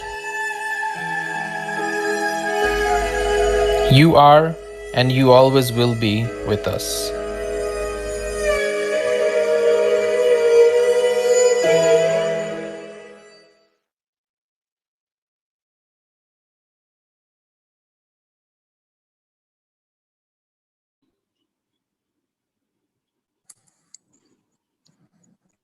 Thank you for the video, Nahad. I would like to now call Mr. Salahuddin Chaudhry, Ambassador Salahuddin Chaudhry. He's the former Consul General of Pakistan to the UK, and he's been Mr. Mohiuddin Ahmed's old friend from Sargodha and Punjab University days. Ambassador Salahuddin Chaudhry, are you there? Yes, I'm here. Thank you very much, Maru. Thank you. Please go ahead. Well, thank you very much. As already introduced, I wanted to say this is Salahuddin Chaudhry. Salahuddin Chaudhry, Islamabad থেকে Pakistan. আমি Bangali and Pakistan is settled, and I was also in the Foreign Service of Pakistan for a long time, about 34 years. But it was a longer period that I have been associated with Mohiuddin Ahmed, my very dear bosom friend. And mind you, I would just like to narrate a small incident. You know, after the coming into being of Bangladesh, there was so much of importance given, so much of expansion was being done for the Bengali language, that on every street, everywhere, you used to see Bengali coming up everywhere, and English was relegated into the background, and apart from many other languages, of course, not to speak of Urdu. But you see, when I met Mohiuddin Ahmed in 1977, he was telling me that although he had a lot of interest in the English language and literature, just like the way I had the interest, and I had done my master's in the same subject back in the Punjab University. He, having studied in the Punjab University and had to use the medium of English most of the time. But funny, I will share with you that he had a great depth of knowledge and to speak fluently another language, which is a dialect of Punjab called Punjabi dialect. And he used to speak very fluently. And sometimes when he sat with me in my room in the hostel, I would crack a joke to him, telling him, look, Mohiuddin, তুমি তো শুধু চিটাগনিয়া বলতে পারো, নোয়াখালী ভাষায় কথা বলতে পারো, তুমি বাংলা বলতে পারো না, তুমি পাঞ্জাবি খুব ভালো বলো, কিন্তু বাংলা কোথায়? তখন, then at that time, Mohiuddin used to tell me, Salahuddin, you're so right.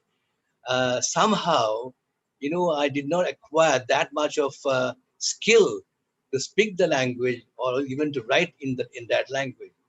But how a God-gifted talent, improves over a period of time.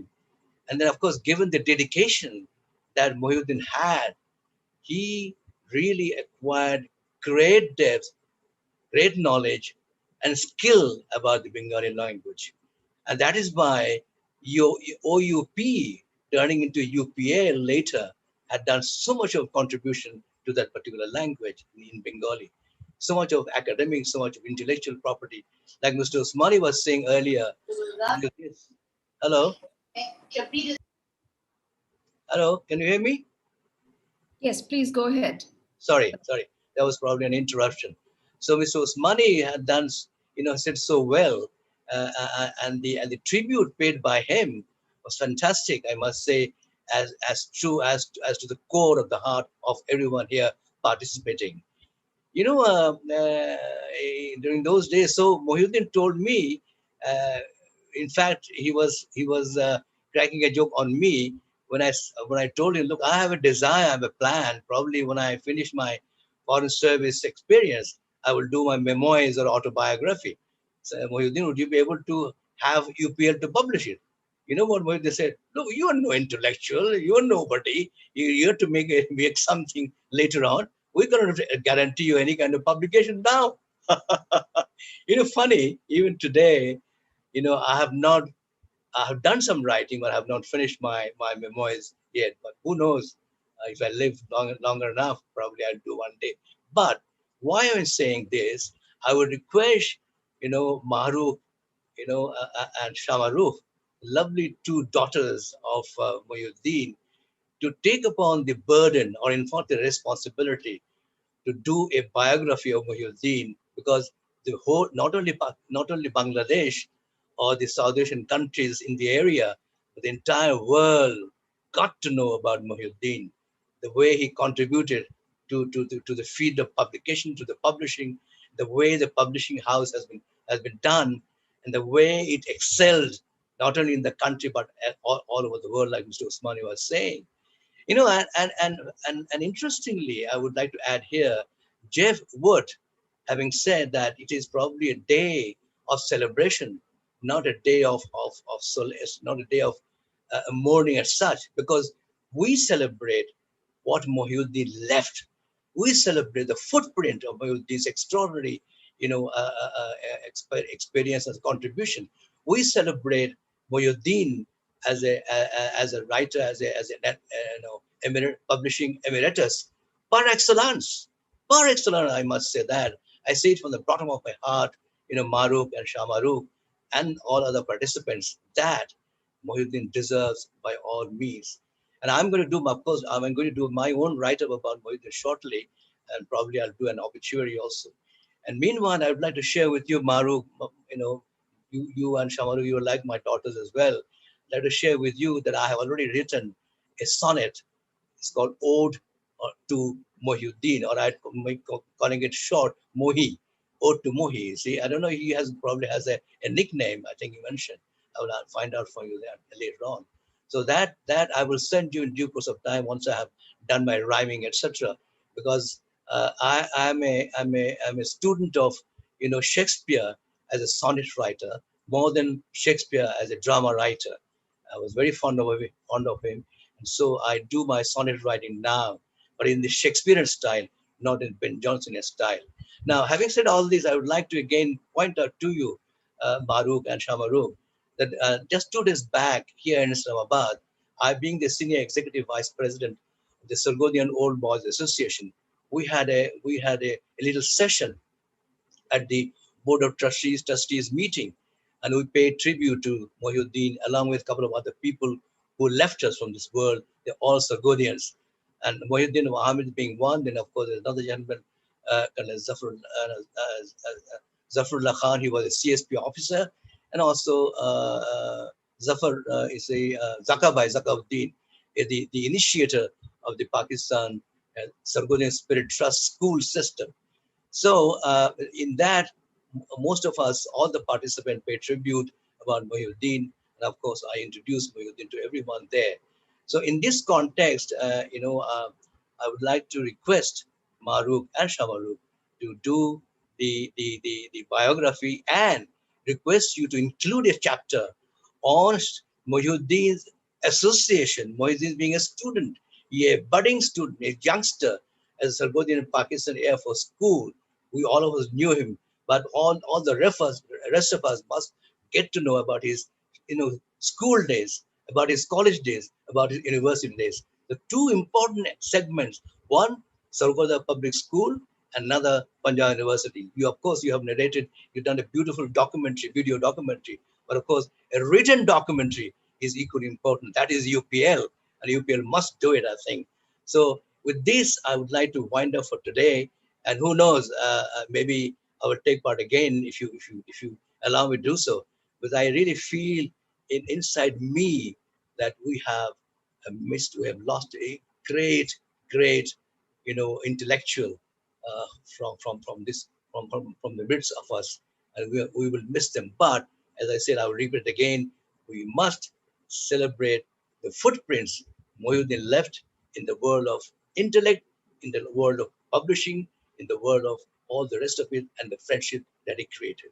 Thank you very much, all participants, and thank you very much, Maruk and Shamaruk, for having me with you. Assalamu alaikum. Thank you so much. Thank you, Mr. Salahuddin Chaudhary.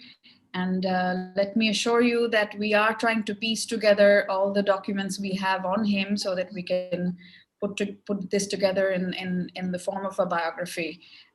We wish we could do this while he was alive, but our efforts didn't quite reach to a fruition. So with that, I want to ask Mr. Kader Mahmood. Kader bhai achen apni? Kader bhai ki achen? He just came back from the hospital after a surgery, so I don't want to hold him for too long. If he's around, then maybe we can hear from him. He's not responding. Dr. Sattar Mondol? Yes, I'm here. You're there? Okay. Professor Sattar, he was Emeritus Professor, and he was also the Vice Chancellor of Agriculture University. It is a sad announcement that, he also just lost his wife. So our deepest sympathies to you, Dr. Mondol. And thank you for being here today. Thank you very much, Maruk. It's a great honor for me that you have invited me, and I could make some space really during this difficult time that I'm passing through. Sorry, only to pay my rich tribute to late Mohiuddin Ahmed, a great publisher, a pioneer in the industry. Pioneer because I met him several times. First, I met him 28 years ago in 1993 when our first edited book was published by UPL with Professor Emeritus and myself jointly editing that research book on irrigation management. I was so impressed really to see his inquisitiveness and understanding about these highly technical subjects like irrigation management and technology. And during our conversation, I understood that how keen he was to see that the leading green revolution technology irrigation spreads in Bangladesh much faster than it was that time. I was so impressed by his encouragement to publish this book really. And then later on, after 2 years, that inspired us to publish the second book really on irrigation management for crop diversification. So what I am trying to say that beyond this broader subject of economics, the social science, and then sociology, and then culture, poetry, and all these broad literature, Mohiuddin Ahmed brought into focus in the quality publishing industry, the technology, one of the vital technology which establishes the base for food and now this agriculture, nutrition, and all these subjects as well. So one can imagine how versatile he was in understanding and conceptualizing these intellectual resources, writings, particularly those which had empirical contents. And empiricism is something he liked very much. I was so encouraged and impressed. The last time I met him was in 2018 when UPL was celebrating its 40th anniversary. And I was so fortunate, really, that let Hugh Brammer, who published 11 books of his own, really, by this UPL, and all on this difficult subject of soil, environment, agriculture, water resources, the climate, the food, agriculture, and all these things. And he was very kind enough to nominate myself to receive the Lifetime Achievement Award from UPL. I was so honored that I was invited to receive that accolade on Hugh's behalf. So today, my last word is that I'm so grateful to this man, not because I knew him and UPL published our few books, but because he brought a new flavor in the publishing industry with international standard, with a strict review process without any compromise, as many of our friends echoed repeatedly. So this is how I pay my homage to this great publisher. And thank you very much indeed, Maruk and Samaruk, Mohiuddin, and I wish you all the best to carry forward the unfinished dreams and the work that Mr. Ahmed started. Thank you very much indeed. Thank you, Professor Mondal.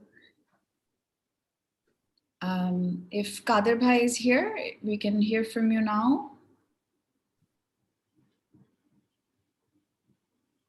Or if Sadaf is here, Sadaf, if you wanted to share your comments, and also you wanted to recite a poem, I think. Yes. Thank you. Can you hear me? Can you hear me? Yes. Okay, great. Thank you, Maruk. I will always remember Uncle's warmth, kindness, generosity of spirit, his integrity, and his foresighted vision to strive for quality. He had the excitement and curiosity and tenacity and wisdom to shape and enable the building of a conscientious and conscious intellectual community. This tireless ability he had to instill the right values through knowledge and books. You know, it always came through in his everyday reactions and interactions. He was a staunch supporter of initiatives like Dhaka Lit Fest, always there at every event, extremely engaged, always asking questions, and with such enthusiasm, which meant so very much to all of us, his efforts to encourage reading and writing. Even though he was an icon among us, he was so approachable and had a way of wonderfully interacting with everyone from the greatest authors to the youngest writers. And to me, he was always so affectionate, encouraging, and made me feel so apon. He gave, one the confidence to believe in oneself. And as you all know, he was also relentless in his pursuit to get stories and works to be written and published that needed to be, and encouraging writers to write. And I think it was this vision and dogged determination, his unstoppable optimism and uncompromising integrity, his dynamic entrepreneurial flair, and that drive to get the important things done that would contribute to a knowledgeable and just society, and this deep commitment to his country, while also being, such a warm, kind, and generous, loving person that I will always remember. And I know that will inspire a new generation.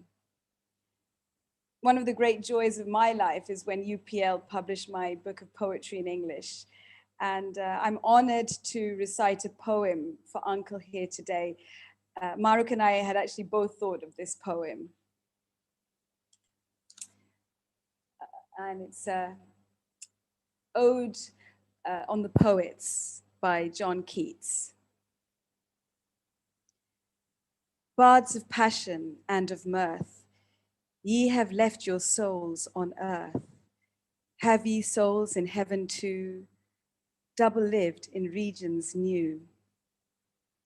Yes, and those of heaven commune with the spheres of sun and moon, with the noise of fountains wondrous, and the pall of voices thunderous, with the whisper of heaven's trees, and one another in soft ease, seated on Elysian lawns, browsed by Dian's fawns, browsed by none but Dian's fawns, underneath large bluebells tented, where the daisies are rose-scented, and the rose herself has got perfume which on earth is not, where the nightingale doth sing, not a senseless tranced thing, but divine melodious truth, philosophic numbers smooth, tales and golden histories of heaven and its mysteries. Thus ye live on high, and then on the earth ye live again, and the souls ye left behind you teach us here the way to find you.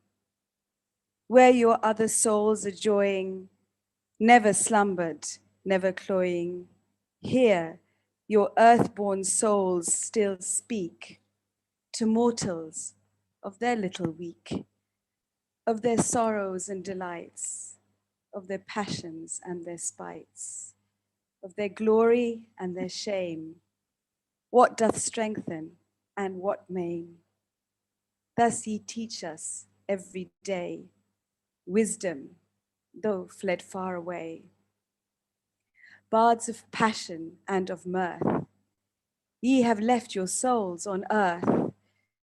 Ye have souls in heaven too, double lived in regions new. Thank you.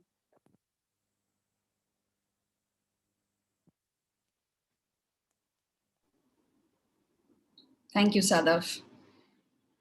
That was beautifully recited. If Farida Appa is there, Farida Khan, Dr. Farida Khan, economist, and she's now the editor of BDI Journal. And we also have other participants from Bangladesh Development Initiative, BDI. Farida Appa, if you're there, we'd like to hear from you. Hi, are you able to see me and hear me? We can hear you. I think we can see you too. Okay, yes, thank you. I'll just say a few words. It's with a very heavy heart that I join everybody today in remembering our respected publisher, Mr. Mohiuddin Ahmed. I met Mohiuddin Bhai as an author in the early 2000s when my co-editor and I signed up to publish an economics book with UPL. And after that, we met him as a neighbor because he was heading the condominium association in our building where we purchased our flat. And in both roles, he was absolutely superb in everything that he did and the attention that he paid to everything. Over the years, I continued to publish with UPL. In fact, UPL has been the primary publisher for many books that this organization that we are part of, Bangladesh Development Initiative, or BDI, our organization has mostly published books with UPL, and it's because Mohiuddin Bhai welcomed our work so enthusiastically and encouraged our scholarly efforts. Even though much of our work was specialized research and it was not suitable for everyday reading or general public consumption, yet he always had no hesitation in ensuring that we had an outlet for all of this work on development from so many different angles. Mohiuddin Bhai also was our family friend. When my brother lived in Dhaka and I would go and spend time there, both of us would visit him in the evening to chat about our neighbors, politics, everything under the sun. I remember he would see our next door neighbor, who was, of course, the opposition leader, and we had delightful stories about those things. 2 years ago, I visited him when he had Parkinson's, and he was able to converse, and mostly I saw that his affection and warmth was very present in every gesture. We will miss him so very much, and we will hope to capture his spirit in our interactions with Maruk, who is the most wonderful daughter, as are all his children, of course. All Mohiuddin Bhai has done to build the rigor of the publishing industry will be followed, I'm sure, by Maruk and her siblings in their courage, love, and conviction, which we know that they have inherited from their father. So that's essentially my little prepared speech. Thank you so much for letting me speak. Thank you, Faridappa. We will hopefully have other speakers from BDI participate tomorrow as well. I just want to, before carrying on, we've already crossed the mark of 9 o'clock when we had planned to finish, but I also don't feel like cutting anybody short, because we really want to hear everything that you want to say. And so if I have your permission, I'd like to, maybe we have a number of other speakers for today. So if we can carry on till 10 o'clock, if everybody can give a nod, then I can carry on. And this will, if you have to go, of course, there's no compulsion for you to stay. The recording will be available on YouTube, so you can also watch the recording afterwards. With that, I think I want to now call upon, in fact, my father's professional guru, his teacher, as he used to call guru, Mr. Martin Pick, he was there in the beginning, but I think he had to leave because he's out of station right now. But he had sent in his comment earlier, and we have a small video with his message. So maybe we can play that on behalf of Martin Pick, and you'll all get to know Martin Pick a little bit through this video. Thank you. Are we ready with the video, Nahad?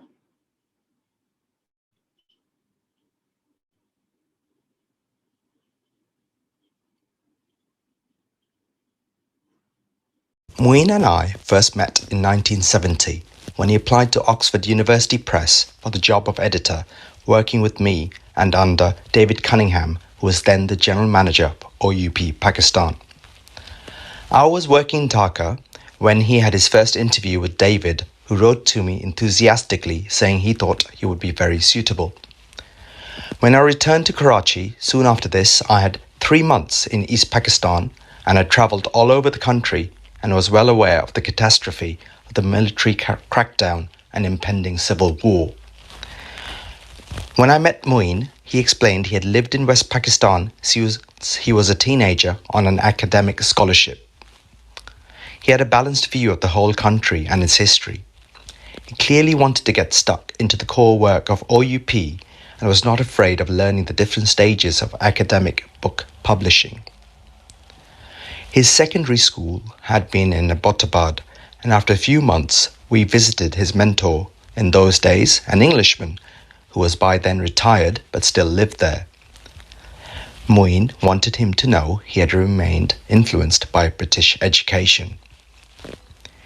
It was a difficult time for OUP Pakistan, and I remember we all had to take a pay cut in 1971. I asked him if he'd like to stay with me in the flat I had rented, which was in an old house in Clifton, next to the Mahatma Palace, where Jinnah's sister had lived and died, and very near Zulfikar Ali Bhutto's family house. He moved in as soon as he had left Lahore University's journalism department. We quickly adapted to a bachelor life built around long days at the office. The flat looked out on a pilgrimage route, and there would often be queues of worshippers and the sea beyond. Mohiuddin had some old friends in Karachi who started to come over, and before long we had parties. I remember one at which Ahmed recited some of his poems and various Bengali singers performed. At some stage, his sister arrived from Dhaka with 3 small children who all squeezed into the big living room, while Mohiuddin and I and a Bengali book designer who had come over temporarily but was then stuck in Karachi shared the one bedroom. We also acquired a Bengali cook who had been trained in a famous restaurant in Calcutta, so we were well set up. During 1971, our routine was to listen to the BBC World Service at breakfast time. The news was never encouraging from a Bengali point of view. On weekends, we would often drive into Sindh with our friend Suhail Lari, the historian. So I visited Thatta and other ancient archaeological sites and Hyderabad. When the war with India came in December 1971, Suhail insisted we all decamped to stay with him and Yasmin in their concrete building, which was much safer than the Clifton flat. Mohiuddin could not return to Bangladesh until sometime in 1972, but hearing that OUP wanted to sell their business there, he found a backer and created UPL based on the OUP business. Thereafter, he would visit England regularly, keeping closely in touch with OUP people and meeting other publishers with suitable books for sale in Bangladesh. English publishers rated Mohiuddin highly and were pleased to find a reliable partner in Bangladesh. Mohiuddin would always tease me, calling me his guru, and I was glad to call him my chela, even though, as the decades passed, the relationship was reversed. Our friendship remained close, and I managed to meet him twice in his last few years. In 2013, when he gave a memorable party with various very old friends, and lastly in 2018. Maruk looked after him brilliantly with total devotion, ensuring he did what he wanted as far as possible. Very best wishes to you all, Martin Pick.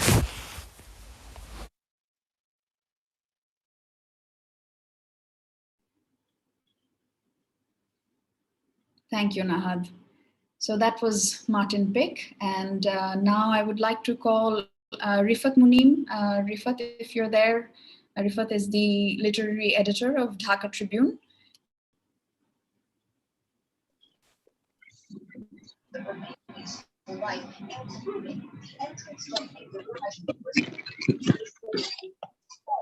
Rifat, are you there?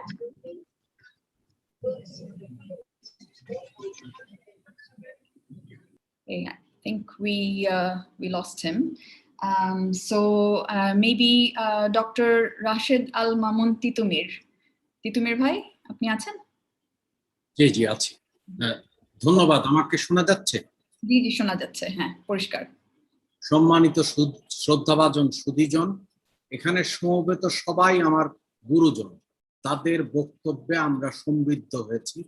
বাংলাদেশের প্রকাশনা জগতের পথিকৃৎ মহিউদ্দিন আহমেদ। তাঁর ছিল অপরিমেয় জীবনী শক্তি। অসুস্থতাকে তিনি অসাধারণতার সাথে মোকাবেলা করেছেন। তিনি প্রকাশনাকে বদলে দিয়েছেন। তাকে দিয়েই বাংলাদেশের মানসম্পন্ন প্রকাশনার ইতিহাস রচিত হবে। তার পরিচয় শুধুমাত্র ইউনিভার্সিটি প্রেস লিমিটেডের প্রতিষ্ঠাতা হিসেবে বললে ইতিহাসের প্রতি আমাদের দায়বদ্ধতায় ঘাটতি থেকে যাবে। তিনি বাংলাদেশকে পৃথিবীর গবেষণা অঙ্গনে ছড়িয়ে দিয়েছেন। একদিকে বাংলাদেশ বিষয়ে যেসব কাজ হচ্ছে তার সঙ্গে বিশ্বকে পরিচয় করিয়ে দেয়া, একই সঙ্গে সারা পৃথিবীতে বাংলাদেশ বিষয়ে যেসব গবেষণা হচ্ছে তাকে বাংলাদেশের পাঠকের হাতে তুলে দেয়া, এটাই তিনি করেছেন সারা জীবন। বাংলাদেশকে আন্তর্জাতিক মানসম্পন্ন গবেষণার ক্ষেত্রকে প্রতিষ্ঠিত করার এমন একজন নিবেদিত মানুষ খুবই কম আছে। প্রকাশনাকে তিনি ভালোবেসেছিলেন। তিনি স্ট্যানফোর্ড বিশ্ববিদ্যালয়ে পিএইচডিতে ভর্তির সুযোগ পান, কিন্তু অক্সফোর্ড ইউনিভার্সিটির প্রকাশনা ও সম্পাদনা তাকে বেশি আকর্ষণ করেছিল। এক সময় সাংবাদিকতার পাশাপাশি পাঞ্জাব বিশ্ববিদ্যালয়ে সাংবাদিকতা বিভাগেও শিক্ষকতা করেছিলেন। অন্তরালের অন্তরঙ্গ অসাধারণ মানুষ ছিলেন তিনি। আমার ক্ষেত্রে তিনি অনেকবার ফোন করতেন, উৎসাহ দিতেন। তার সঙ্গে আমার কাজ শুরু imagine a new south Asia সিরিজের এডিটর হিসেবে। এ বহমনতায় সম্প্রতি মাহরুফ এর হাত ধরেই ইউনিভার্সিটি অফ ওয়েস্টার্ন সিডনির সাথে COVID-19 and Bangladesh response, rights and resilience প্রকাশিত হলো। আমি মনে করি এবং একান্তভাবেই চাই ইউপিএল এর যাত্রাপথ চালু থাকুক, আর আত্মা শান্তিতে থাকুক। আসুন আমরা সবাই মিলে তার জীবন উদযাপন করি। অসংখ্য ধন্যবাদ।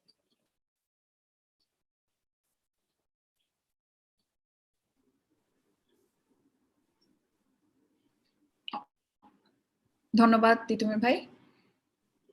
Thank you. I would now like to call Mr. Syed Navid Hussain. Mr. Navid Hussain, are you there?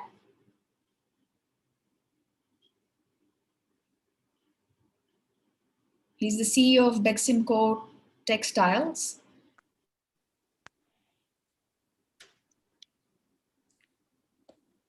Do we have you with us?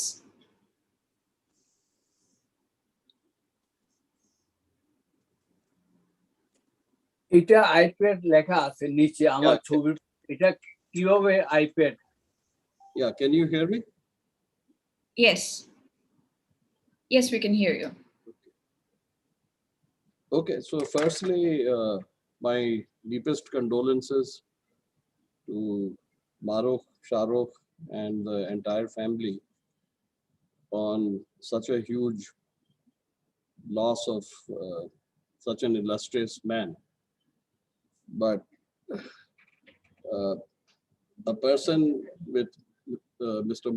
Mohiuddin Bhai's personality, obviously none of you should feel alone, because he's got friends, admirers across the world, and particularly in Bangladesh and Pakistan. And I think they will all be there for you 24/7, so you should never feel alone.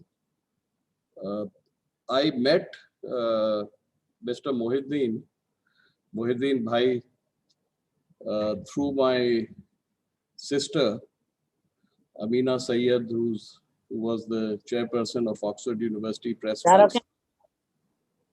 And I must confess that I'm neither an intellectual nor a publisher. Most of my life has been in business. You know, I used to live in the States, and I was in the Silicon Valley chip business. Then I was in the oil business, and now I'm in the textile, apparel, and PPE business as a member of the group board and chief executive of Beximco. So my, I'll speak to you of how I met Mohiuddin Bhai through my sister, and instantly was very attracted to him as an amazing person.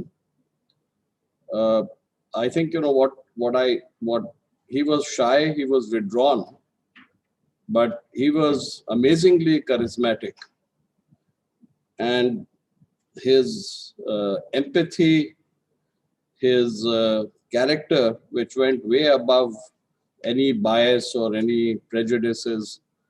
Big thinking sort of made him extremely charismatic, and I think that's why he became so popular in Sargodha. He became, he assumed leadership positions at the Punjab University, and then, he came here and he became a pioneer of publishing and one of the very well-known intellectuals for whom Bangladesh owes so much. I found him, what was very interesting was that from a business perspective, that I've looked at a lot of chief executives, big businessmen, and they all seem to, successful ones, seem to have some basic traits. And those traits are, invariably, you'll find it pretty common. So it's courage, it's objectivity, and its progressiveness, the ability to accept change.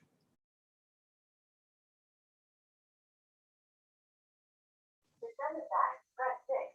To cancel this message, press star. To send this message now, press pound. Sorry, I think you're on mute, Mr. Navid. Sorry, could you unmute yourself?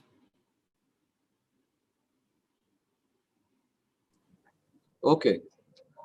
So basically, he had all these traits. He was courageous, he was objective, you could debate with him. And if he was convinced, he would accept your view. And he was extremely progressive, ready to change, adapt. So he never aged. He was young. He could interact and mix with people of all ages, a man of all seasons. Where I would sort of classify him was that, he should be, he was what I would call an intellectual entrepreneur. Because with all these characteristics, he had this, special vision where he could discover an opportunity and, he could see where is there a space and where can I contribute and, what can I do for the collective good of millions of people. So he could, identify opportunities. Identifying opportunities is quite meaningless unless you are able to convert those into ideas and action. And you have this ability to organize, material, human resources, and at the end of the day, make the orchestra play. So against such difficult circumstances, swimming against the current, he achieved all this. And that's why we have, today, people of such high stature. I would say the intellectuals and the cream of the world, celebrating this great individual who has left such an amazing legacy. So I will not take more time. Finally, as I mentioned earlier, that he has admirers and friends all over the world.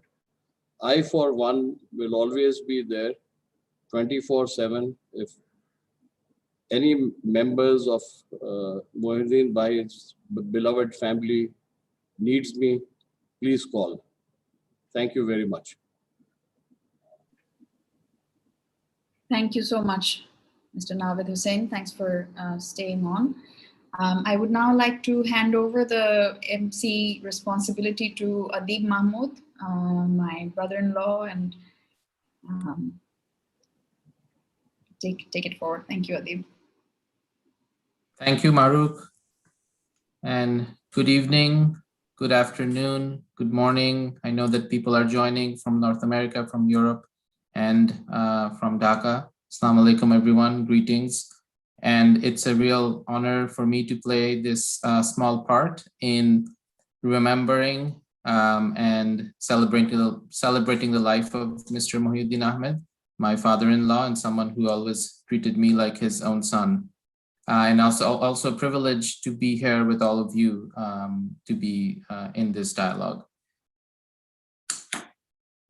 We have a few more speakers coming up. I'd like to ask if Professor Shamim Reza, if you are on and available to speak. Professor Reza is professor and chairman of the Department of Mass Communication and Journalism at the university.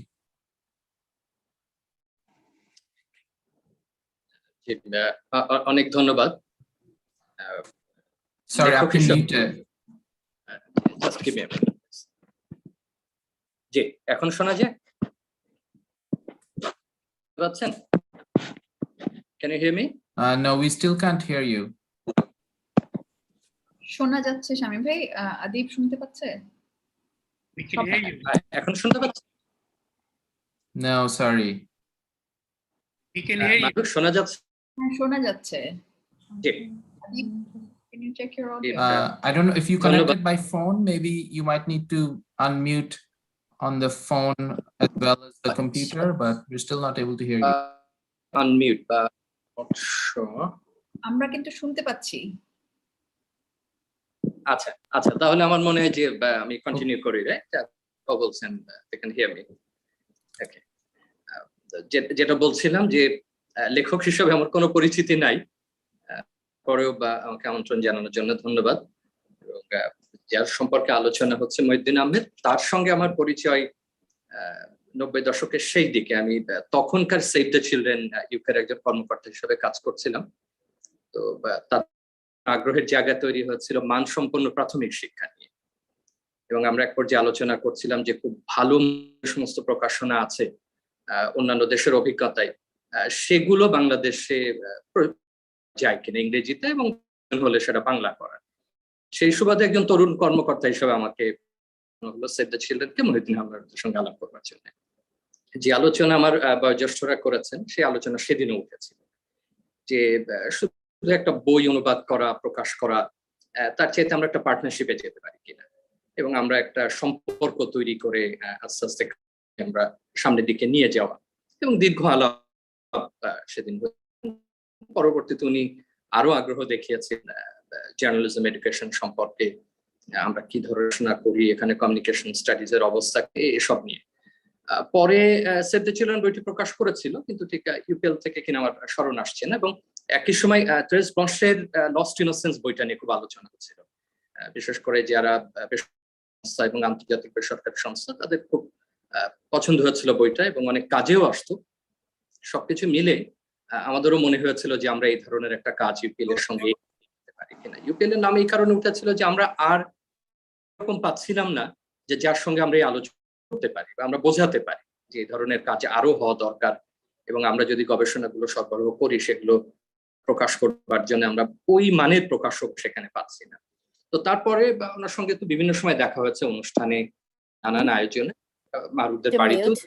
And then she wants you to do the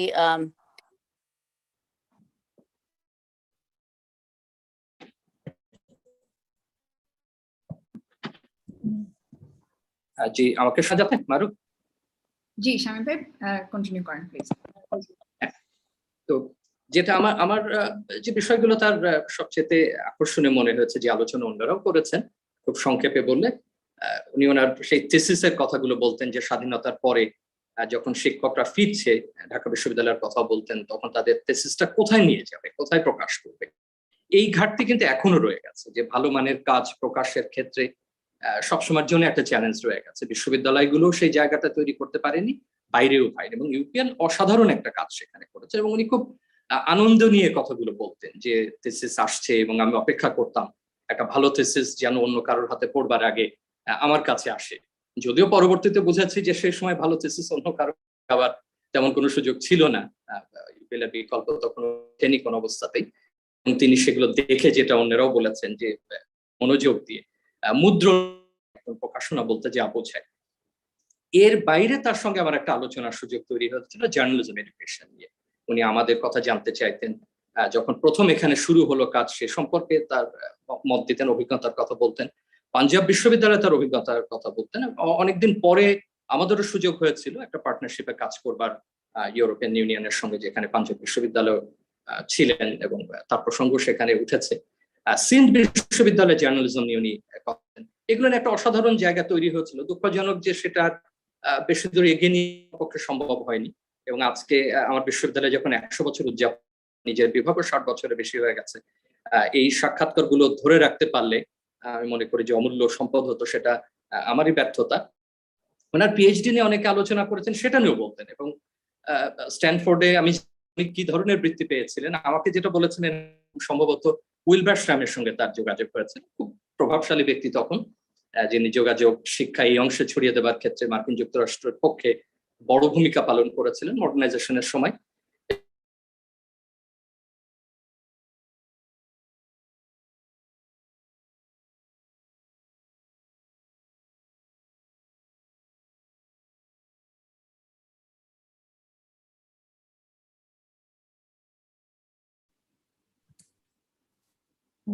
Let us move on. It might be that Professor Reza might have lost his connection. Maruk, are you able to hear me? Yes, Adib, I can hear you. Okay. All right. Well, maybe if he joins, we can give him the floor again to finish his thoughts. We had two other people on our list. I don't think they're on right now, Mr. Kader Mahmood and Ms. Rubana Haq. I don't see them on the list. So let's move to Mr. Arif Khan, who is advocate at the Bangladesh Supreme Court. Mr. Khan, are you on? Yes, I am on. আমাকে শোনা যাচ্ছে? জি, শোনা যাচ্ছে, বলুন। Thank you very much মারুফ, আপনাকে অসংখ্য ধন্যবাদ আমাকে আজকের অনুষ্ঠানে দাওয়াত দেওয়ার জন্য। কারণ আমার খুবই প্রিয় চরিত্র মহিউদ্দিন সাহেব। শেষের দিকে 2016 সালের দিকে আমার খুব ইন্টিমেট কিছু সময় কাটানো সম্ভব হয়েছিল তার সঙ্গে। বিশেষ করে একটা রিডিং সার্কেল নামে গুলশানের একটা প্রোগ্রামে উনি আমাকে, he was invited, I was not invited, but আমাকে নিয়ে গিয়েছিলেন। তো তার যে জীবনী শক্তি এবং প্রাণ শক্তির আমি প্রমাণ পেয়েছি সেদিন। আমার জন্য একটা সারপ্রাইজিং একটা রেভলিউশন ছিল। ওই দিন উর্দু গজল নিয়ে এত অসাধারণ মেমোরি থেকে, ওনার পার্কিনসন্স ডিজিজ ছিল অনেকেই বলে, বাট আমার মনে হয় এটা মেডিকেলি কারেক্ট, বাট তিনি যে জীবন যাপন করেছেন সেখানে পার্কিনসন্স এর প্রভাব খুব কম ছিল, because he was a fighter. এবং সেই ফাইট করে তিনি তার জীবনকে মৃত্যু অবধি যেভাবে উদযাপন করা দরকার তিনি উদযাপন করে গিয়েছেন। ব্যক্তিগত স্মৃতি অনেক আছে। 2014 সালে আমি মতিঝিলে তার অফিসে গিয়েছিলাম, অনেকক্ষণ কথাবার্তা, এবং পরবর্তীতে আমার একটা পাবলিকেশন বিষয়ে অনেক কথাবার্তা, সেগুলো অন্যদিকে। বাট আজকে সময় যেহেতু কম, আমি জাতি গঠন বিষয়ে ব্যক্তির ভূমিকার জায়গাটায় তার মূল্যায়ন করে দুটো কথা বলি। একটা হলো যে আমরা কে কখন জন্মগ্রহণ করবো এটার বিষয়ে আমাদের স্বাধীনতা নেই। আমরা যখন জন্মগ্রহণ করে ফেলি, আমরা যে সময়ে বেঁচে থাকি একটা সময়ে নিজস্ব চ্যালেঞ্জ থাকে, সময়কে নির্মাণ করতে হয়। মহিউদ্দিন সাহেবরা যে সময়ে জন্মগ্রহণ করেছেন সেই সময়টা খুবই গুরুত্বপূর্ণ, কারণ সেই সময় একটা জাতি গঠন হচ্ছে, একটা পলিটিক্যাল, একটা একটা ন্যাশন স্টেট গঠন হচ্ছে, এবং ন্যাশন স্টেট গঠনের ঠিক ফরমেটিভ ফেজে তাদের জন্ম। মহিউদ্দিন সাহেবরা যখন টকবকে তরুণ এবং যৌবনে আছেন তখন 60s ঘটছে। তো 60s এর যে 10 বছর, 60-এর দশকের 10 বছর এই বাঙালি জাতি গঠন প্রক্রিয়ার সবচেয়ে উত্তপ্ত এবং সবচেয়ে অগ্নিগর্ভ সময়। এবং ওই সময়ে যারা তরুণ ছিলেন, তারা যুবক ছিলেন, এই নতুন জাতি যে একটা গঠিত হচ্ছে নীরবে নিবৃত্তে, এই যুবক এবং তরুণদের মধ্যে নানা ধরনের পরিকল্পনা, প্ল্যান এবং এই জাতি গঠনের বিভিন্ন ফেজ বা নির্মাণের কাজে তারা এক একজন আত্মনিয়োগ করছেন। সেটা কবিতার ক্ষেত্রে, কবিদের ক্ষেত্রে বলা যায়, সাহিত্য, শিল্প, আর্ট, রাজনীতিতে অবশ্যই, আইন, বিজ্ঞান, মানে নানা দিকে এই তরুণরা, এই যুবকরা তাদের জীবনকে উৎসর্গ করবেন বলে প্রিপারেশন নিচ্ছিলেন। সেই যুবক এবং তরুণ যারা প্রিপারেশন নিচ্ছিলেন এই নতুন জাতিকে প্রতিষ্ঠা করে মধ্য দিয়ে তোলার যে প্রিপারেশন নিচ্ছিলেন মহিউদ্দিন সাহেব, সেই জায়গাটায় অন্যতম প্রধানতম একটা জায়গায় নেতৃত্ব দিয়ে গেছেন। মহিউদ্দিন সাহেবের এই যে পুরো একটা জাতির অ্যাপোস্টেমোলজিক্যাল বেসিস, জ্ঞান তত্ত্বের বা জ্ঞান কাণ্ডের একটা মৌলিক জায়গা নির্মাণ করে যাওয়া সারা জীবনের জন্য, এটা মহিউদ্দিন সাহেবের best contribution in nation making. আমি বলবো বাংলাদেশে এখনো পর্যন্ত ফাউন্ডিং ফাদার্স যে কয়েনেজটা, এটা এখনো পর্যন্ত পলিটিক্যালি এবং লিটারালি খুব একটা প্রতিষ্ঠিত না, কিন্তু ভবিষ্যতে হবে। এবং সেই জায়গায় মহিউদ্দিন সাহেবকে আমি one of the founding father's এর জায়গায় দেখি। তিনি বাংলাদেশের জ্ঞান তত্ত্বের জায়গাটা এত শক্তভাবে একটা শক্ত ভিত্তির উপর নির্মাণ করে গিয়েছেন। আপনারা জানেন একটা জাতি গঠিত হয় একটা যুদ্ধের মধ্য দিয়ে, সেক্ষেত্রে বাংলাদেশ জাতি যুদ্ধ করেছে 9 মাস এবং তার রাজনৈতিক স্বাধীনতা অর্জন করেছে। কিন্তু এই যুদ্ধটা শুরু হওয়ার প্রস্তুতি কিন্তু 1000 বছর ব্যাপী চলে। মানে একটা জাতি যে পলিটিক্যালি কনসাস হয়ে ওঠে, সে যে জাতি হয়ে ওঠে, তার নেশন মেকিং এর যে বিভিন্ন গুরুত্বপূর্ণ স্তর পরম্পরা বা পর্যায়ে পার হয়ে আসে, এর মধ্যে বিভিন্ন বড় বড় ব্যক্তির ভূমিকা থাকে এবং সেইটার এক এক জায়গায় এক এক ব্যক্তির বড় ভূমিকা থাকে। বাঙালি জাতির স্পিরিট বা ন্যাশনাল স্পিরিট অর্জনের জন্য 1743 ইজ এ ভেরি ইম্পর্টেন্ট ইয়ার, কারণ এই বছর লিসবন থেকে একটা গ্রামারের একটা বই বের হয়, মনুয়েল দা আসোমসাউ নামে একজন খ্রিস্টান পাদ্রী এই বইটা লিখেন ভাওয়ালে বসে, আমাদের গাজীপুরে বসে বইটা লিখা হয়। কিন্তু যেহেতু বাংলা টাইপ স্ক্রিপ্ট ছিল না, রোমান স্ক্রিপ্টে এবং পর্তুগিজ স্ক্রিপ্টে বইটা লিসবন থেকে পাবলিশ হয়। 1743 সালে প্রথম এই বইয়ে বাংলা স্ক্রিপ্ট ব্যবহার করা হয়, কিন্তু বাংলায় না, রোমান স্ক্রিপ্টে এবং পর্তুগিজ স্ক্রিপ্টে। তো বাংলা ভাষা এবং বাঙালির বুক পাবলিশিং বা জ্ঞানকাণ্ডের যে ফাউন্ডেশন তৈরি হবে, এই তৈরিটার একটা প্রথম গুরুত্বপূর্ণ ভূমিকা এই গাজীপুরে, ঢাকার অদূরে, ঢাকার পার্শ্ববর্তী জেলায় একজন পাদ্রীর নেতৃত্বে শুরু হয়। 1743 সালে এটা একটা বই আকারে প্রকাশ হয় এবং তখনও পর্যন্ত ঢাকায় কোনো পাবলিশিং কোনো হাউস ছিল না বা কোনো মেশিন ছিল না। 1849 সালে, মানে 1743 থেকে হিসাব করলে ঠিক 105 বছর পরে বা 106 বছর পরে ঢাকায় প্রথম কোনো প্রিন্টিং একটা মেশিন আসে এবং সেই প্রিন্টিং মেশিন থেকে ঢাকা থেকে স্থানীয়ভাবে বই পাবলিশিং শুরু হয়। তো আমি এই তথ্যগুলো বলছি এই জন্য যে আমাদের জাতি গঠন প্রক্রিয়ায় যেমন সাহিত্যের বড় ভূমিকা আছে। হরপ্রসাদ শাস্ত্রীর সেই নেপালের রাজদরবার থেকে আমাদের চর্যাবোধ আবিষ্কার খুবই গুরুত্বপূর্ণ ঘটনা। দীনেশ চন্দ্র সেনের ময়মনসিংহ দীপিকা সম্পাদনা করে প্রকাশ করা গুরুত্বপূর্ণ ঘটনা, কারণ এই লিটারেচার এবং এই বড় বড় ঘটনাগুলো একটা পলিটিক্যাল কমিউনিটি হিসেবে আমাদেরকে কনসাস দিয়েছে যে উই আর এ নেশন এবং আমাদের একটা বড় একটা অতীত আছে।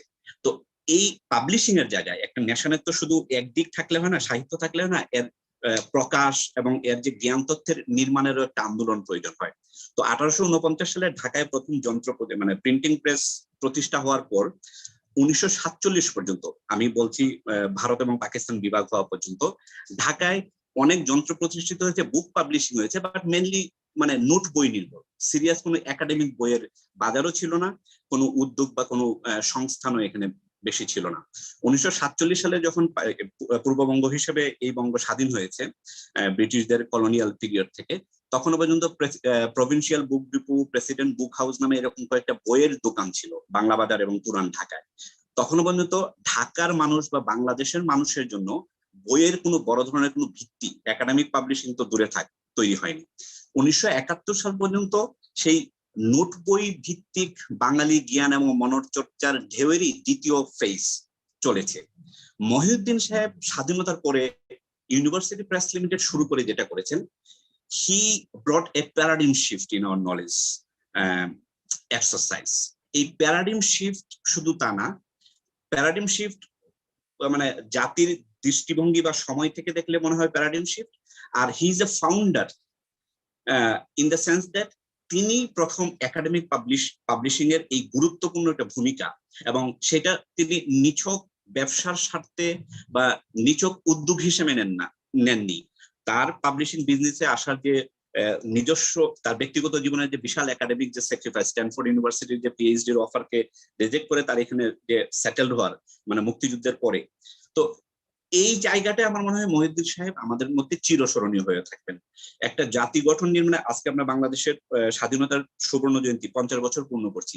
এই 50 বছরে আপনি দেখবেন বিশ্ব সাহিত্য কেন্দ্র ব্রাক থেকে শুরু করে বাংলাদেশ রাষ্ট্রের গত 50 বছরের সবচেয়ে গর্বের যদি 5টা থেকে 7টা, আরো লিস্ট লম্বা করলে যদি 10টা প্রতিষ্ঠানের কথা বলেন, যে প্রতিষ্ঠান এই বাংলাদেশের স্বাধীন বাংলাদেশের শ্রেষ্ঠতম মানে উদ্যোগ এবং সফল মানে প্রতিষ্ঠান হিসেবে স্বীকৃতি পেতে পারে, ব্রাক, বিশ্ব সাহিত্য কেন্দ্র থেকে শুরু করে ডক্টর মোহাম্মদ ইউনূসের গ্রামীণ ব্যাংক থেকে শুরু করে, এগুলো নামের পাশাপাশি ইউপিএল এর নাম দিতে হবে। এবং সেই সারির প্রতিষ্ঠান তিনি তৈরি করে গিয়েছেন। ইউপিএল নিছক কোনো বুক পাবলিশিং একটা উদ্যোগ ছিল না, এটা জাতি গঠন এবং জাতি নির্মাণের প্রক্রিয়ায় অন্যতম শ্রেষ্ঠ একটা অবদান, এবং সেই অবদানের পিছনে নিরলস এবং সবচেয়ে গভীর তন্নিষ্ঠ এবং সাধকের ভূমিকা যিনি পালন করে গেছেন মহিউদ্দিন সাহেব। আমি নিজে খুবই গর্ববোধ করি, ব্যক্তিগতভাবে ওনার আমার সঙ্গে যোগাযোগ ছিল, ওনাকে চিন্তা ওনার সঙ্গে কয়েকদিন একটানা বিভিন্ন কারণে কাটানোর সুযোগ হয়েছে, এবং আমি তার যে দায়িত্বে এখন বর্তমানে নিজেকে নিয়োজিত রাখছেন মারুকের সঙ্গেও আমি ব্যক্তিগতভাবে যোগাযোগে আছি। এটা আমার জন্য খুবই গর্বের এবং আনন্দের একটা বিষয়। অসংখ্য ধন্যবাদ আজকে এত বড় বড় সিনিয়র স্কলারদের সঙ্গে আমাকে দুটো কথা বলে ওনার স্মৃতির প্রতি শ্রদ্ধা জানানোর সুযোগ দানের জন্য অসংখ্য ধন্যবাদ। ধন্যবাদ, and thank you for the history in publishing in Bangladesh as well. Next, I would like to request Ambassador Waliur Rahman.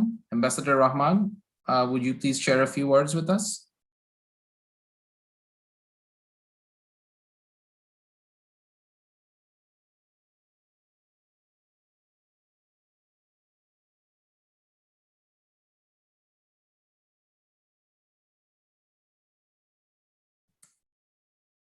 Sir, we can't hear you yet. It says you're muted.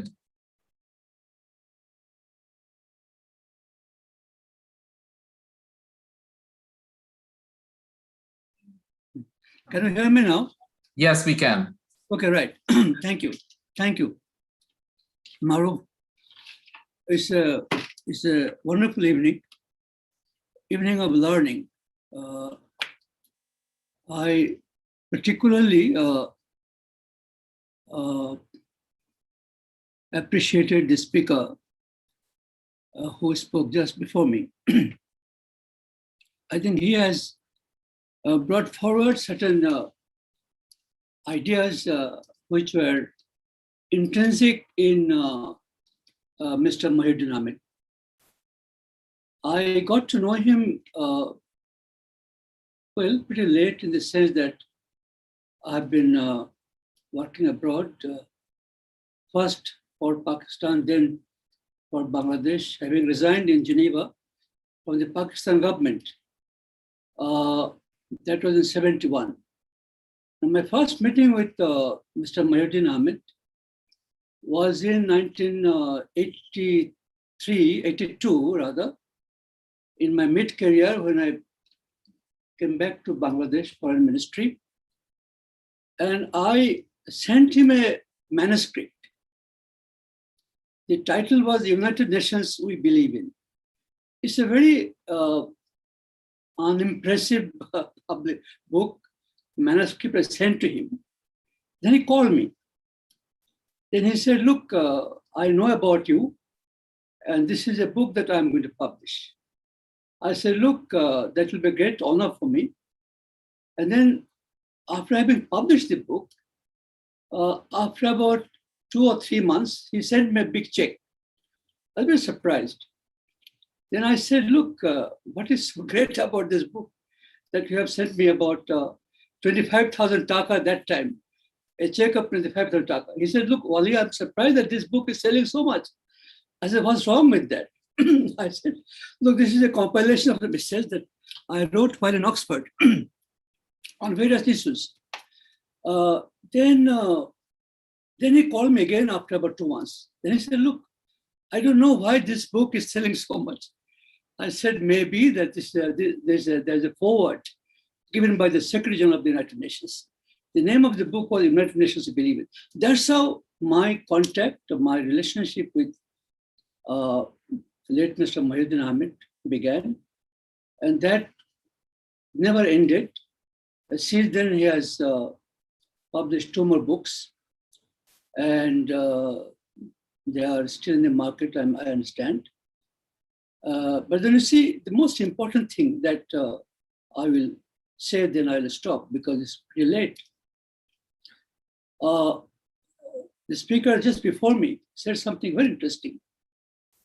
And I want to just throw some light on that idea. You see, Milton wrote Paradise Lost. And then there's a book, Aeropagitica, the Aeropagitica played the role of bringing Great Britain on the forum of becoming modern in writing, in literature, in various kinds of work and all that. Coming away from or Catholic influences or Protestant influences. So this was, see what Mr. Mohiuddin Ahmed did through UPL is that he, first of all, I will say that this is the only publishing house. You know, publishing house means a great deal of things. You have to have a press, of course, and then you have to have some people who read your drafts, your manuscript, correct it. Then, so this I have seen later on when I gave him 2 books. So he played the role of pathbreaker in Bangladesh.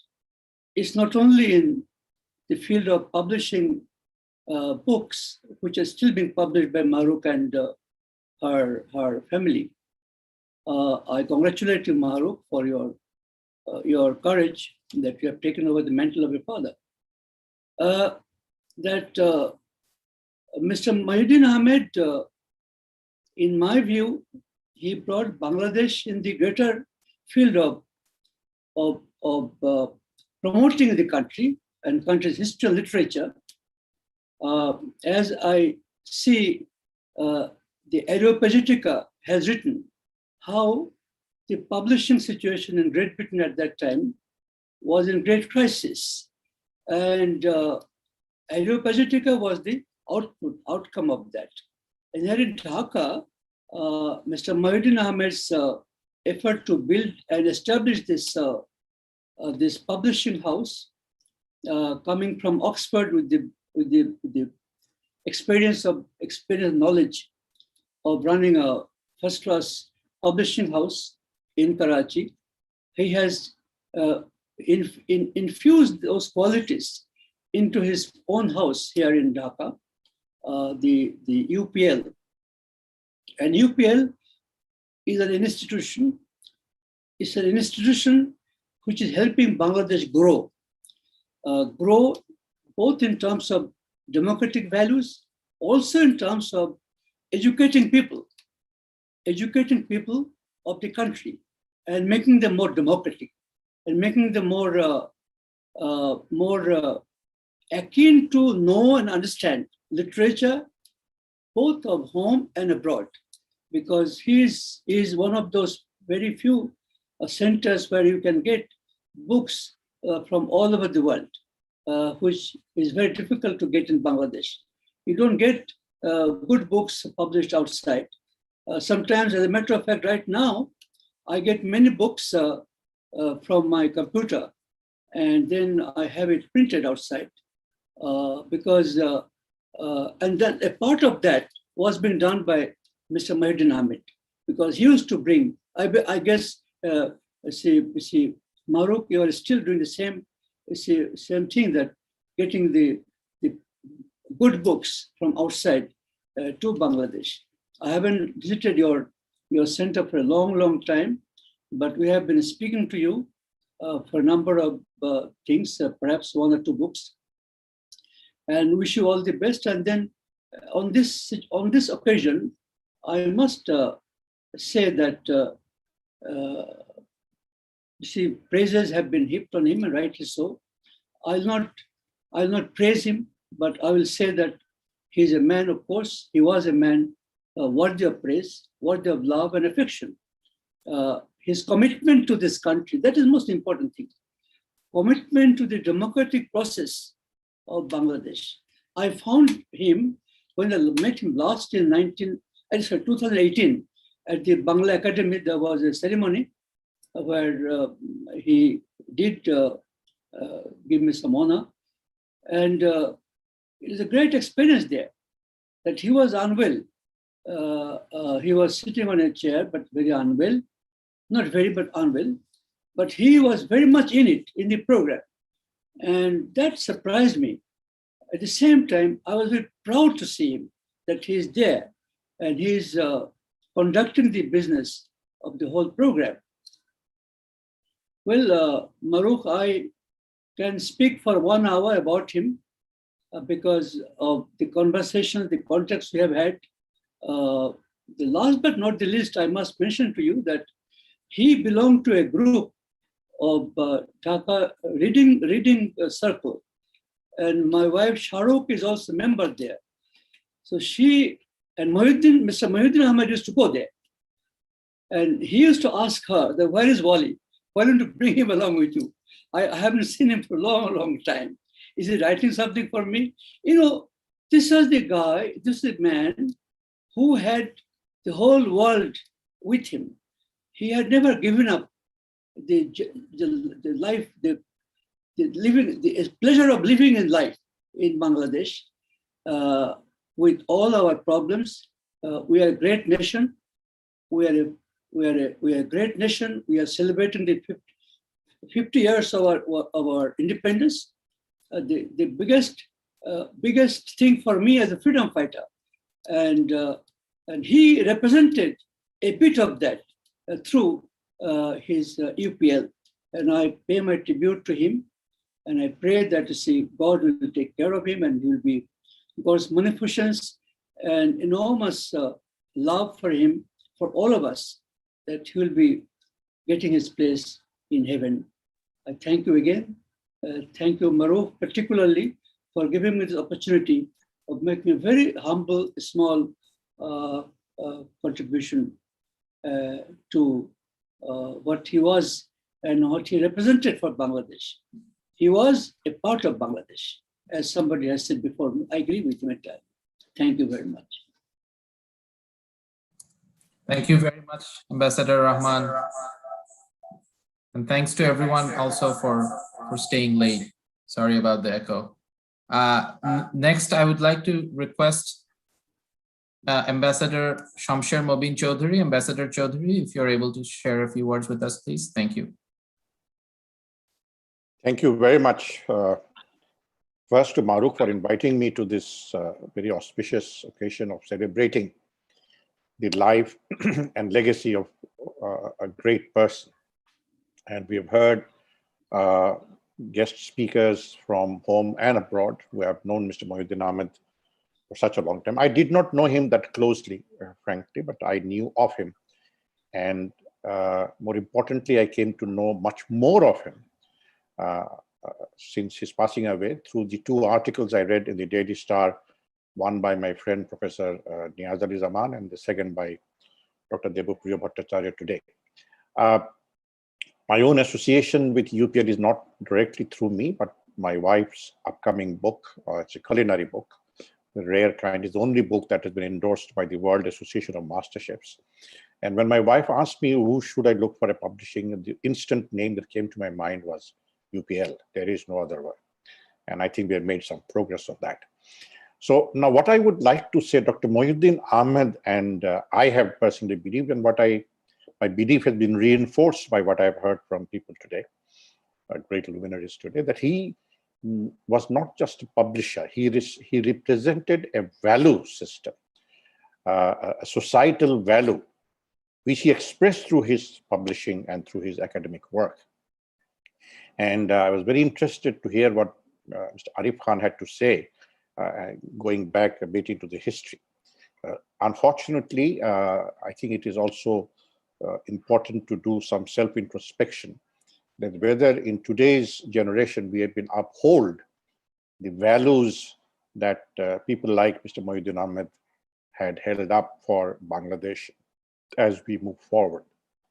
We have achieved a lot, undoubtedly, in our 50 years of journey, but I think the challenges ahead are also great. And it is in meeting these challenges that I think you should miss most the wisdom, knowledge, and experience and ideas of someone like Mr. Mohiuddin Ahmed. There is a perception of a societal decay, as we see in many areas, academia and all the rest of it. And frankly, I think also a decline in readership in Bangladesh. That is why many of us will have to look for books coming from abroad or looking for books published abroad.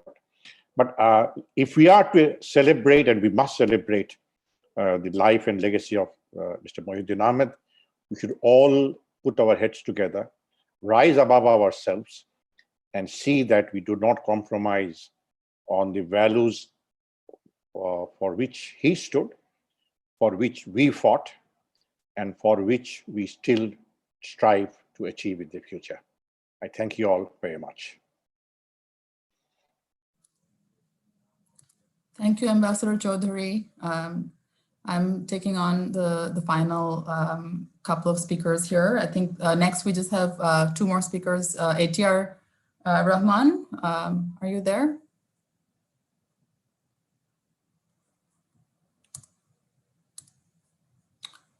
He may have left us. Amina Mohsin.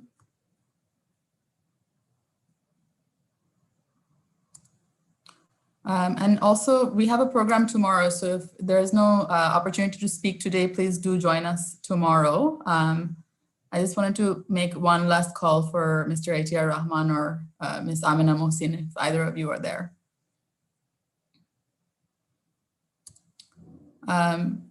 So let's continue our program tomorrow. And I know that we'll have new speakers. So whoever is free to join tomorrow, please feel free to join us. Otherwise, thank you for joining today. I'll leave the last word to my sister. But just from myself, our father was, he was not only a trailblazer, but also he was a very loving father and a warm and comforting presence in our lives. He never missed a moment that was important with any of his family members. So we'll continue to remember him fondly, as well as try to continue his legacy in the publishing world. And through your words today, we were able to relive his presence with us. So we hope to continue to stay in touch. So I'll turn it back over now to my sister Mahrukh to wrap it up. Thank you again. Thank you, Shamarukh. I think we've gone on for over an hour compared to when we intended to finish. But I think, we've kept most of, we have most of you carrying on with us. I think I just wanted to end with a few announcements. As we my father has been ill for a long time, and I was fortunate to be able to learn from him for whatever number of years he was there to guide us. But at the same time, as many of you have indicated, that times have also changed, and we are trying to innovate and move into newer ways of also sort of looking at other ways of disseminating knowledge. So that's the core of what his mission was, and we intend to take that mission forward in the new age with new technology and maybe with new modalities as well. I also wanted to quickly make an announcement that we are moving from our Motijheel office, which many of you had the privilege of visiting, and we had the privilege of hosting you there. We were initially in the Purbani, in the Red Crescent building opposite Purbani Hotel. And then we also later we moved to another location, which is also in Motijheel. But during the COVID period, we of course had moments of reflection, and also we are going to face the new normal, not just countrywide, but also globally. We're going to face the new normal, and also in the publishing industry. So we're moving to a new location where we also hope to have a bookstore set up very soon. So a bookstore which will probably not be a typical bookstore, but a bookstore of the new age, hopefully. So we seek your blessings and participation in that effort. And we will, of course, reach out to you with new ideas. And what he has left for us is like I was saying earlier, we want to take it forward as a collective mission. And it's really truly reassuring for us to see that you are with us in this mission, and we feel confident from your convictions that we can count on each one of you in our journey ahead.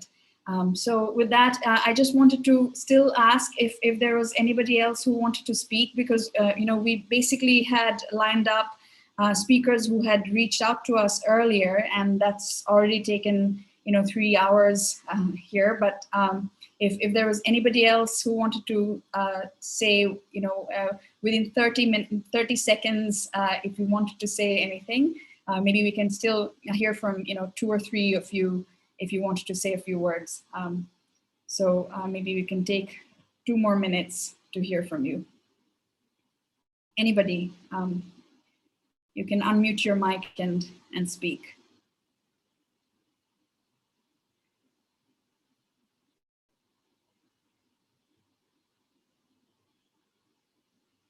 No? Okay, thank you so much for being here with us today. And we have so many beautiful comments on our chat box, which we will also collect, and this we will treasure, and we will seek inspiration from the comments and the thoughts you have shared with us today, and all the comments that we have in the comment box as well. আমরা খুবই কৃতজ্ঞ, আমি আমার পরিবারের পক্ষ থেকে এবং আমাদের ইউপিএল এর পরিবারের পক্ষ থেকে, ইউপিএল এর সহকর্মীরা আমাদের এখানে অনেকে যুক্ত আছেন, এবং তাদের সবার সহযোগিতায় আজকে আসলে আজকের অনুষ্ঠানটা আমরা করতে পেরেছি। কেউ বোধহয় গত রাতে ঘুমায়নি, তো তাদেরকে আমি একটু বিশেষভাবে ধন্যবাদ দিতে চাই। এবং আগামীকালকেও আমরা 7টা থেকে কন্টিনিউ করব, যেটা বুঝতে পারছি যে 9টার মধ্যে শেষ হবে না। তো আপনাদের সবাইকে আপনাদের আমন্ত্রণ থাকলো আগামীকালকের অনুষ্ঠানের জন্য, যদি আপনারা জয়েন করতে পারেন। আগামীকালকেও আমাদের আরো অনেকজন বক্তা আছেন, আমরা তাদের কাছেও শুনবো তাদের চিন্তা, এবং আমার মার পক্ষ থেকে, আমার পরিবারের সবার পক্ষ থেকে আপনাদেরকে বিশেষ ধন্যবাদ এবং কৃতজ্ঞতা জানাই। Our heartfelt gratitude and thanks to every one of you from wherever you're joining from, UK, Italy, and US and whatnot. So thank you BDI for circulating the news, and thank you for being with us throughout our journey. Thank you.